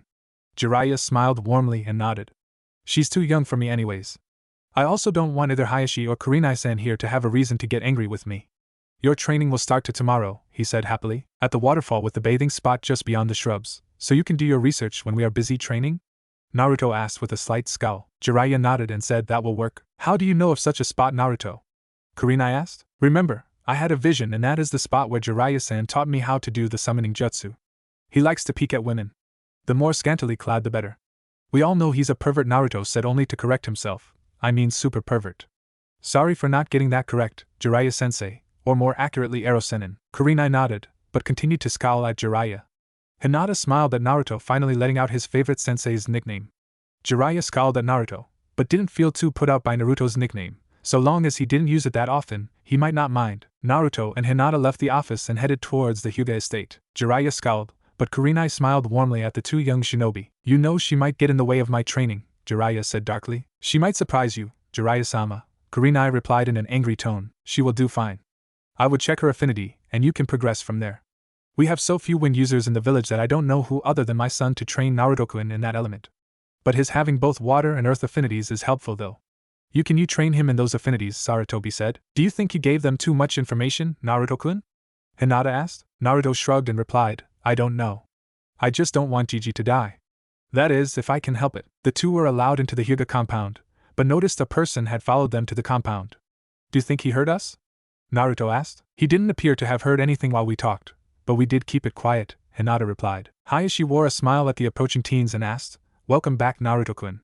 What brings you here today? Naruto bowed to Hayashi, who returned the gesture. Hayashi Dano, I have garnered training from the Sannin. Jiraiya and Hinata-chan is invited to join us in the training. We came to ask your permission for her to join the training. I have also laid down the ground rules for Jiraiya and his perverted ways, where Hinata-chan is concerned. He will be able to look at other females who are scantily clad, but Hinata-chan will not have to reveal anything, Naruto explained. Hayashi nodded and replied, I'm glad you're looking after the interests of my daughter. I feel that this arrangement is most beneficial, so I agree to allow her to train with you under the Sannin. Come join us for lunch. Naruto and Hinata entered the dining area to find Hanabi, Niji and an unknown Hyuga female sitting at the table. The conversation was light, and they found out that Hayashi had given Niji the scroll from his father to read. He appeared much happier now than he was before. After having read the scroll, Naruto woke up early and changed into his regular jumpsuit and created a clone. He then changed into a black outfit and sent the clone outside in the direction of the training grounds. Naruto grabbed some toast with jam and then followed the clone to find a familiar person following his clone. He created another clone to keep watch on the stalker and then headed to the Hyuga compound. He arrived quickly enough and was let in with little fanfare. He greeted Hayashi and Hanabi, while he waited for Hinata. Hanabi raised an eyebrow to the blonde and asked, Why did you get rid of that atrocious orange jumpsuit? Naruto just shrugged and said, I have to change things up, especially if I don't want to be noticed. Hanabi's face lit up like she had just figured out the meaning to the universe. She mouthed the word "oh" as she put her hands to her cheeks. A voice interrupted the teasing. Naruto-kun, please don't tease my sister. She might get the idea that you might like her and develop a crush on you, Hinata said, only to have Hanabi blush profusely at this comment. Hinata noticed this and said in an exasperated tone, Hanabi. He's my boyfriend and you can have him. Naruto turned bright red, as he noticed Hayashi raise an eyebrow and appeared to be chuckling lightly. Naruto shook his head and grabbed Hinata's hand. By Hanabi Amudo, Hayashi-sama. We'll more than likely be back later this evening. I know that Ero-senin will work us to the bone, he explained, as they headed away from the compound. Several days later, Naruto and Hinata sat in meditative poses while they appeared to be fighting the urge to hit a certain pervert who was giggling like a maniac. Ero-senin, instead of making all that noise, you could just write your ideas down and laugh about them later, Naruto said in a very angry tone. Shut up, brat, you have no idea what a genius I am, Jiraiya replied in a sarcastic tone, until he felt the Kyuubi's chakra welling up from within Naruto. Hinata's eyes opened, and she looked at Naruto. What she saw surprised her. His features were more pronounced, his hair was wilder, his fingernails had become claws, his whisker marks were both larger and darker, and she noticed his canine teeth elongating to the point that they were visible, since they poked out between his lips. "Are you alright, Naruto-kun?" she asked in a worried tone. Naruto didn't open his eyes but nodded. "I'm fine, Hinata-chan. The pervert is just getting me a little angry. The fox isn't quite awake yet, but I'm able to get some of its chakra to use right now. I figure that if I can keep up the use of this chakra, I can help my system become more accustomed to it. At this level there aren't any ill side effects. I figure I'm at about a quarter tael worth of chakra and should be fully enveloped in the red Kyuubi chakra," he explained. Hinata nodded, but she then gasped when he opened his eyes. Gone were the loving blue eyes, they were replaced by red irises with slit-like pupils. Naruto grinned, and this intensified the feral look with his elongated canines. "So do you like it?" Naruto asked. Hinata shook her head and then nodded. Naruto chuckled at her confusion. Naruto pricked his thumb and did several hand seals and said, "Summoning jutsu." A large cloud of smoke appeared, and as the smoke slowly dissipated it revealed a large toad, about the size of a small hill. Naruto eyed the toad and shook his head. It was light and dark green and had 2 swords on his back. Jiraiya turned and whistled at the huge toad. "Nice to see you, Gamahiro," he said happily. "Did this child summon me?" Gamahiro asked. Naruto nodded and replied wearily, "Yes, I did, but I was hoping to summon Boss Toad. You're nearly there, kid. You just need more chakra, and possibly some more control," Jiraiya explained. "If there is nothing then you need of me, then I shall return," Gamahiro said before he disappeared in a cloud of smoke. Naruto slumped over and sighed. Hinata was at his side. "Naruto-kun?" she asked in a worried tone. Naruto chuckled. "I'm fine, just a little tired, that's all," he said in his defense. "The Kyuubi chakra is intense and malevolent," Hinata explained. "What would you expect from the strongest of the 9 animal spirits?" Jiraiya asked. "It's not that. It's just using that chakra is tiring and I feel a little drained afterwards. I know from the vision that this is normal, but I figured I had gathered enough chakra to do it. I know later on I can gather natural chakra, but I don't want to gamble and become a statue, because I don't have the control to use it," Naruto explained. "You would have to use either Ma or Pa to do that," Jiraiya said in a surprised tone. "Nope, won't work. Kyuubi won't allow for it, for some odd reason. Guess that is one of the pitfalls of being a Jinchuriki," Naruto said in a too happy of a tone to be anything other than him being sarcastic. "So have you talked to Kyuubi?" Jiraiya asked. Naruto shook his head and said, "No, not yet. I keep visiting the cage and the fur ball is still asleep. I'm hoping today it might wake up. Heck, there's no telling whether it is a boy or a girl." Jiraiya chuckled and said, "It's a manifestation of chakra, a creature unlike any other. My guess is that it doesn't have a sex per se, or it might even be a hermaphrodite." Naruto returned to his meditative pose and entered his mindscape. He traveled the familiar corridors and entered the chamber with the seal. He heard a low chuckle and grinned. "So you're finally awake, you damn fox," he yelled at the cage. A set of red glowing eyes appeared and then a large set of teeth appeared. The fox chuckled lowly and then squinted its eyes. "So my container has finally chosen to visit me," the fox said in a booming voice. Naruto shook his head and replied, "Nope, I've been visiting you off and on for several months. You were either asleep or in pain. I hope you appreciate me getting that seal removed that was hurting you." "I can never be hurt," the fox said arrogantly. "Keep your pride, I need to know a few things and want more access to your chakra.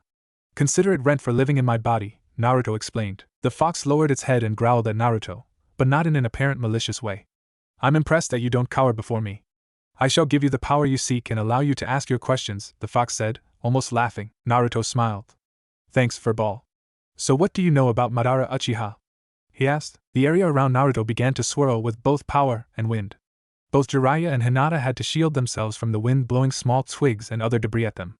Naruto opened his eyes, bit his thumb and proceeded to do several hand seals, while he exclaimed, "Summoning jutsu." A cloud engulfed the area and a shadow blocked out the sun. Did he actually do it? Jiraiya asked himself, as he tried to determine what had actually been summoned. "Jiraiya! Why have you summoned me, you lecherous old coot?" Gamabunta yelled. "Hey boss man!" Naruto yelled. "Eh? Who are you and why are you on top of me?" Bunta asked. Naruto chuckled and replied happily, "I summoned you, so that I could become your subordinate. I'm sure your son and the others told you about this." "Yes, they did mention that someone would summon me soon." "So you're the brat," Gamabunta said in a derogatory tone. Naruto chuckled and said, "We can drink over it in a few years. Heck, if you want me to ride on your head for the day, I could do that too." Gamabunta smiled and lowered himself closer to the ground. Jiraiya grabbed Hinata and ran through the bushes towards the waterfall. "Everyone, clear the area!" he yelled, as the frightened women near the waterfall began to run away from the huge toad. "So you think you can hold on to me?" Gamabunta asked, as he jumped up into the air. Naruto had somewhat prepared for this to happen, So he lay down on Gamabunta's nose and attached himself with chakra. This is going to be a wild ride for sure, he thought to himself. 8 hours later Naruto was barely conscious, but still hanging on to Gamabunta. So you give up? Naruto asked with a slur in his speech. No, but you've proved your point, Uzumaki Naruto. I will allow you to be my subordinate, Bunta admitted. Naruto jumped off of Gamabunta's nose, but collapsed in a heap when he landed. You should be more careful, kid. Since I have taken you in, you may now summon us any time you need our assistance, Gamabunta said happily and disappeared in a cloud of smoke. Well, while you were off gallivanting with Bunta, I've taught Hinata here how to access her water affinity, since you two chased off all the pretty girls, Jiraiya said in a whiny tone, until he felt a sharp pain in his arm. He looked down to see an angry Hinata. So you think that I'm not pretty? She asked angrily. Jiraiya put up his other hand in a submissive gesture and said, No, it's just that you're too young for me and Naruto forbid me to look at you in that way. Hinata glared at the Sannin, but moved to help Naruto recover after using so much chakra and also so much of the Kyuubi's chakra. It took a week for Naruto to begin to work with his earth affinity, and then another week to actually get a single jutsu to work. Hinata in the meanwhile was able to master 2 water-based jutsu. Naruto was also given a temporary room in the Hyuga compound to help speed up Hinata and his meetings before training. The elders got wind of this, but since they were being trained by a Sannin they kept their mouths shut about it. The last week Naruto and Hinata began to work on seals with Jiraiya. Naruto had hoped that he would get a chance to work with water jutsu, but also determined that it would take too much work to master a third element in such a short amount of time. While Toad Taijutsu suited Naruto, it didn't go over well with Hinata and her Juken training. Naruto and Jiraiya worked with her on her Guardian 8 trigrams, 64 palms jutsu. Naruto's clones could attest to how powerful this jutsu actually was. Sarutobi informed Naruto that Hade had died a day before the beginning of the third portion of the exams. Jiraiya told Sarutobi how the training had gone, but also kept some of it for a surprise. Naruto also played along and sought out Gaara. He told him to keep himself under control. Gaara ignored Naruto until he mentioned that they were alike and had monsters in them. Shikamaru was present at the time, but appeared more worried about Gaara than what Naruto was talking about. Guy finally broke up the gathering and sent Gaara back to his hotel. Naruto took Hinata to the training grounds for nostalgic kiss before his match. He told her again how they had met in this very same spot, and what they discussed. He wrapped her in a hug and kissed her gently again. He then said, I want you to be careful and keep Kiba close. Now before you say that I'm insulting your skills, I'm not. You're a strong kunoichi and the woman that I love. I just want you safe, and there is going to be so much going on that I'm worried you might get hurt, or even die. In my vision you were at the hospital at the time of the attack. So if you feel a genjutsu, play along like you're falling under it, but don't allow yourself to actually be captured by it. I'm sure that we can help out with the others. I'm just worried about Gaara and if I will be able to stop him in time. I wonder if Sasuke-team will be late again, like in your vision, Hinata said in a mildly derogatory tone. Naruto chuckled and released Hinata. More than likely with that sensei of mine, he said in with quite a bit of mirth. Kiba is almost here. Keep an eye on him. He's our friend and we need to keep our friends safe. Hinata nodded, as Kiba and Akamaru entered the training grounds. Hey Naruto, Hinata. You guys ready to go to the stadium? Both of the other teens nodded, as the four headed towards the stadium. They met up with Konohamaru. Naruto then told him to go to school and that he would fill him in about the tournament later. Konohamaru agreed readily and went off to school. Naruto left Kiba and Hinata, so that they could find their seats, while he entered the main arena. Naruto noticed a smirk on Niji's face and walked up beside him. So you want to take our time and show off some of our hard work, or do you want to make it quick? Naruto whispered to Niji. Niji's smirk threatened to become an actual smile. I think we should draw it out, seeing as how that Uchiha punk isn't here right now, Niji replied quietly. Naruto smiled widely and winked at Niji. He then looked at Ginma and saw him nod to him before he said, So we made it to the big time, right? Ginma nodded and said, Look up and see that everyone here is here to see you. All the genin looked up into the crowd and the audience began to cheer. Naruto watched the Hokage box carefully and then noticed the glare that Gaara was giving the Kazekage. The Hokage stood up and said loudly, Thank you all for coming to the Hidden Least Chunin exams. We will start the main tournament matches between the 8 participants who made it through the preliminaries. Please watch and enjoy it until the end. He then sat down and appeared to have a discussion with the Kazekage. Ginma then said, There is something I'd like to tell you before the matches begin. Please look at this. He held up a news sheet that had Dosa's name removed, but still had all the other participants' names in their former order. There have been some minor changes to the tournament, so check again to see who you're fighting. Naruto raised his arm and asked, Sasuke isn't here yet, what are you going to do? Genma looked at Naruto with an annoyed look on his face and said, If he doesn't appear by the time of his match, he will forfeit. Naruto growled and said under his breath, No way they'll let that happen. He'll just be late like Kakashi-sensei. I swear he'd be late to his own funeral. Genma smirked at the jab at Kakashi, but then proceeded to explain the rules. Alright guys, this is your final test. The arena is different, but the rules are the same as in the prelims, there are none. You fight until one of you dies, or acknowledges defeat, but if I determine that the fight is over, I'll step in and stop it. You got that? Everyone nodded. As Genma said, I need Hyuga Niji and Uzumaki Naruto to remain. All the others please proceed to the observation platform above the arena floor. The others filed out of the arena and up the stairs to the platform to observe the coming battle. Genma turned to Naruto and Niji. He smiled and said, I want a good fight between the two of you. He watched them both nod and take their respective taijutsu positions. Genma lowered his hand, jumped back and said, begin. Naruto's face turned from just grinning to a maniacal grin. He then charged Niji. Niji activated his Byakugan and prepared for the attack. To his surprise, Naruto's speed was increasing as he covered the 20 yards between them. He began to establish the timing of his first strike and waited the few seconds left before he could strike. Naruto saw Niji preparing for his charge and at the last minute twisted to the right slightly, just being missed by Niji's strike with his right arm. Naruto pulled his arm up and attempted to hit Niji in the face only to find his hand both blocked and hurting, thanks to Niji's left hand. Naruto jumped back to avoid a swinging strike by Niji. Shaking the numbness out of his right hand, he shook his head and said, nice block, Niji. As usual, your speed is amazing. Naruto's face turned serious and he continued, but that won't help as much as you would like. We shall see, Uzumaki, we shall see, Niji said, while motioning for Naruto to attack again. His expression turned from confidence to surprise when he saw a strand of red chakra traveling from Naruto's core to the injured hand. What is going on? The hand for all intents and purposes is no longer usable, but that red chakra is opening the chakra point at his wrist, he thought to himself, as he watched Naruto shake his hand again, able to now flex his hand normally. I see you have some tricks in you yet. We shall put them to the test, Uzumaki, he said boastfully. You know that hurts? Naruto asked. He then crossed his fingers and created more than a dozen shadow clones. Hey Niji, let's play a game. Find the real Naruto. Niji noticed one sliding into the ground and charged that one. He struck it in the upper chest. Trying to hide yourself, it is an admirable tactic, but it won't work, he exclaimed. Naruto began to cough up some blood, but then smiled and said, you guessed wrong. With that, Naruto disappeared in a cloud of smoke, leaving a hole in the ground. You want another turn? Another, Naruto asked. Indeed, Niji said with a smirk. He slowly walked around to the individual Narutos. He noted the placement of each and kept his guard up the whole time. This is very unusual. All of your clones are solid and have chakra coils. If I had the time to analyze them more, I would be able to discern which would be the real you, but I cannot at this moment tell which of them is the real you. So I'm left to just guess. What about you two? He exclaimed, as he struck out and hit two of the Narutos. Both disappeared in clouds of smoke. Guess you guessed wrong. My turn, one of the Narutos exclaimed. 3 charged Niji and found that 2 hit him while the other 2 were taken out by chakra strikes to the chest. Got you! Niji exclaimed. He ran through the group of clones to one who appeared to be cowering. I knew you wouldn't attack yourself, Niji explained, as he slammed a palm into Naruto's right chest. Naruto slid back and stood up and began to cough up blood, but also smirked at Niji. That can't be him, Niji thought, but then jumped back, as a Naruto came out of the ground and nearly was able to grab onto his ankles. Naruto fully emerged from the ground and looked very disappointed. Dang it! I almost had you there. Guess we have to go on, Naruto exclaimed, as the clone coughing up blood disappeared in a cloud of smoke. Niji skidded to a halt and then said, so you know some Earth-style jutsu. That will not help you, Uzumaki. He then noticed Naruto taking a deep breath and going through several hand seals. Wind-style, drilling pressure bullet, Naruto exclaimed, as he breathed out a condensed bullet of air at Niji. Niji looked at this wide-eyed.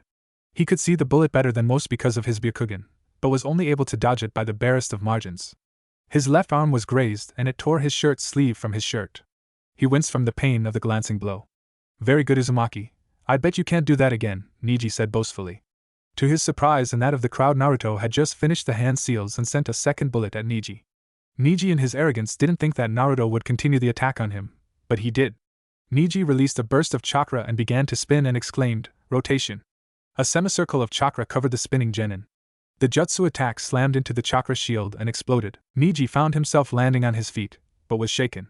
He pulled out a kunai and threw it at the closest cluster of Naruto clones, and watched it explode, taking about 6 of them with it. Ah, no fair. You cheated, Naruto exclaimed in a sarcastic manner. All's fair in war, Niji exclaimed. Naruto replied in a childish tone. He then continued, it said that, all's fair in love and war, so nah. Naruto stuck his tongue out at Niji. And this isn't love, thank Kami, Naruto exclaimed, while both Niji and Genma nodded agreement. Naruto rushed through several hand seal and moved his hand from his side in an upwards motion, while he yelled, wind style, great breakthrough. Niji went wide-eyed and again waited for the attack to come and then used another rotation to protect himself from the attack.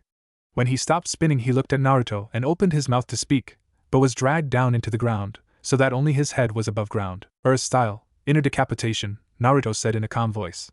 He then bent down and looked Neji in the eyes and said, "Sorry, did I interrupt you wanting to say something?" Neji frowned and nodded. "I was going to concede the battle to you. If you can use that jutsu, then there would be no way for me to defeat you. Using it as a distraction is even more of a surprise," Neji explained. He then turned his head to the proctor. "I give up. I was about to, but didn't have a chance, so I concede to Uzumaki Naruto." Genma nodded and then said, "Winner Uzumaki Naruto." Naruto sighed relief and pulled Neji from the ground. Neji noticed that Naruto was sweating and breathing heavily, but was trying to hide the fact. You would have to be a Hyuga or close to Naruto to have noticed this. He smirked at Naruto, waving to the applause from the crowd. He also noticed the gleam in Naruto's eyes when they came upon his cousin. "Thanks to the two of you, my eyes have been opened. Thank you, Hinata-sama and Naruto-san," he thought to himself. Naruto watched in annoyance as Sasuke's match was postponed. He then chuckled and laughed at Kankuro when he forfeited. Kankuro growled at the blonde, but said nothing. Naruto played with Shikamaru and knocked him into the arena, much to his annoyance. Naruto then walked over to Shino and said quietly, "Put a female bug on Doll Boy and keep an eye on him and his sister. I'll watch the walking sandbag." Shino pushed his glasses up on his face and asked, without turning to Naruto, "Why should I do that?" Naruto continued to look down at the arena. Shikamaru appeared to be losing, but Naruto was sure he would win and then forfeit. "I have a feeling that all hell's going to break loose during team's match, and I think that the sand guys are going to be trouble," he replied quietly. "What makes you think that?" Shino asked pointedly. "That Kankuro guy. He seemed to give up too easily. I'm sure he's trying to keep the armament of his puppets hidden, and that would mean that he is going to fight against us instead of you," Naruto said in a worried tone. "So you think our allies from Sand are going to attack?" Shino asked. "Come on, Shika. You can beat her." Naruto yelled down into the arena, but then quietly said to Shino, "That would be my impression. See how tightly wound the ANBU are around the arena? And that's nothing compared to the old man." Shino looked up at the Hokage and noticed that he had fake smile on his face, along with 2 Jounin guards. That is odd that the Hokage would have 2 guards at an event like this. My insects also tell me that there are 3 more in the area of the Hokage's box. He must not trust the Kazekage, he thought to himself. "Very well, Naruto-san, I will do as you ask." Naruto looked down and adjusted the zipper on his jacket. He saw a small beetle moving quickly across the floor towards Kankuro. He smiled inwardly. "Also be careful with that one. He uses poisons and I'm not sure if you and your friends can handle poison gases yet," Naruto said again in a worried tone. "Thank you for your concern for me and my allies, Naruto-san. You have become a most intriguing ally. I must ask you about something if I may," Shino asked with an implied desire for an answer. "Sure, go ahead and ask. I'm not sure that you'll like the answer, but go ahead." "Hey Shikamaru! Come on! Can't you get out there and fight her?" Naruto yelled down into the arena, but then chuckled at how he knew Shikamaru was going to be angry with him. "You are a dichotomy, Uzumaki Naruto," Shino said in a monotone voice. Naruto smiled and said proudly, "I know. Isn't it great?" Naruto then put his hand on Shino's sleeve and said happily, "I bet he gets her here." "There is no way he'll beat my sister, since she's gotten his range figured out," Kankuro proudly boasted. "I'll bet being the other's slave for a day that he will get her, but then forfeit," Naruto said, as he turned to the puppet user. "Easy, bet, and I won't have to worry since you're going to be dead after today," Kankuro thought to himself. He then said, "Sure you're on." Kankuro and Shino, along with the crowd, watched in amazement as Shikamaru captured Temari in his shadow possession jutsu. They were even more surprised when Shikamaru promptly forfeited to Temari, complaining of lack of chakra to continue. Shino shook his head in amazement, while Kankuro just stood there gaping at how he had lost a bet to a blonde shrimp. Naruto jumped down to the arena floor and put a hand on Shikamaru's should. "I knew you were going to do that. Heck, I bet Choji even knew it too. So, you ready for the next fight?" Shikamaru asked with a smirk. "Sure, but I bet that team will make it here in about 15 minutes, and even then he will make it just in time. I really hate that my sensei likes to be late, and even worse, he's turning team into someone like him. Can he help us all?" Naruto said in a teasing tone. Shikamaru and Genma both chuckled at the blonde's joke. After Genma announced that they would wait another 10 minutes for Sasuke to show up before he was disqualified, Naruto threw a glance at Gaara, who seemed to be accepting the situation without much of a problem. He also noticed Shino nod to him, telling him that he had also planted a bug on Temari. Naruto began to tap his foot and said, "You know he's going to get here and make it showy. Bet he leaves about 5 to 10 seconds to spare." Genma looked at the blonde like he was crazy, but Shikamaru just laughed at the outburst. Genma looked at his watch, and right with 7 seconds to spare he felt a burst of chakra hitting the area, along with a swirl of leaves. He and Naruto both smirked while nodding to each other. Shikamaru and the crowd looked on in awe. Guess you were right. He turned to his new arrivals and watched as the leaves settled to the ground. Kakashi spoke up and said, sorry we're late. Genma smiled at the pair and asked, your name? Sasuke put on a super scowl and replied, Uchiha Sasuke. And you call me an attention hound? You're getting as bad as sensei. Next you'll tell us that a black cat crossed your path, and you had to go the long way, Naruto said as a jibe at Kakashi. You're an idiot, Sasuke replied happily. He then asked, so did you win your fight? Naruto smiled wide and replied, you know it, no thanks to our lazy sensei. Naruto then scowled at Kakashi. Kakashi put up a hand to defend himself and said, hey, you said that you were fine with me working with Sasuke. He then turned to Genma, scratched the back of his neck and asked nervously, well, we did show up all flashy and the like, but was Sasuke disqualified? Genma sighed and said, geez, your tardiness must be contagious. Kakashi sighed and said, see, Sasuke, you're late, so what is the verdict? Genma chuckled and replied, don't worry, his match was pushed till the end, and so he wasn't disqualified. And the luck of the Uchiha stands kiss their ass and they get what they want, Naruto said in a derogatory tone. Sasuke growled, but turned to glare at Gaara up in the observation platform. Naruto then said, don't let him get a hold of your balls or two things will happen. Sasuke looked quizzically at Naruto and then asked, what are those? Naruto put up one finger and said, first you couldn't rebuild your clan and second you'd lose all your fangirls. Okay, the second may not be so bad for you, but you'd also be useless in a fight after that. Sasuke actually smirked at Naruto's joke. The crowd began to cheer for Sasuke. Naruto put a hand on Shikamaru and began to walk towards the stairs to the observation platform. Got to keep my cool or Shikamaru will die at the hands of Gaara, Naruto thought to himself, as they came to the top of the stairs and saw a shinobi from the hidden grass village being swallowed up by sand. Gaara walked past the broken bodies of the dead shinobi. He looked at Naruto with no emotion on his face. Naruto splashed a little Kyuubi chakra through his system just enough to let Gaara know that he was also a Jinchuriki. Gaara's eyes showed surprise at Naruto's eyes. He continued on past the two Konoha shinobi. Shikamaru collapsed on the stairs in a sitting position. Naruto sat down next to Shikamaru and began to speak in a haunting tone, don't take this the wrong way, Shika, but if he had not been interrupted by those guys we would have had a real problem. Shikamaru looked at Naruto like he was crazy and said, yeah, we would be dead. Naruto sighed and said, this doesn't go beyond this hallway. Naruto waited for Shikamaru to nod and then he continued, Gaara is the Jinchuriki of Shikaku the Ichibi. I would of course be injured in a fight against him, but he would be hard-pressed to kill me because I'm the Jinchuriki of the Kyuubi. Shikamaru looked at Naruto and then a light went off in his head. So that's it. Well, that does explain why most everyone doesn't like you, but it would be too troublesome for me to begin hating you for something that you had no control over. Naruto smiled warmly at his friend, and replied, thanks, Shikamaru.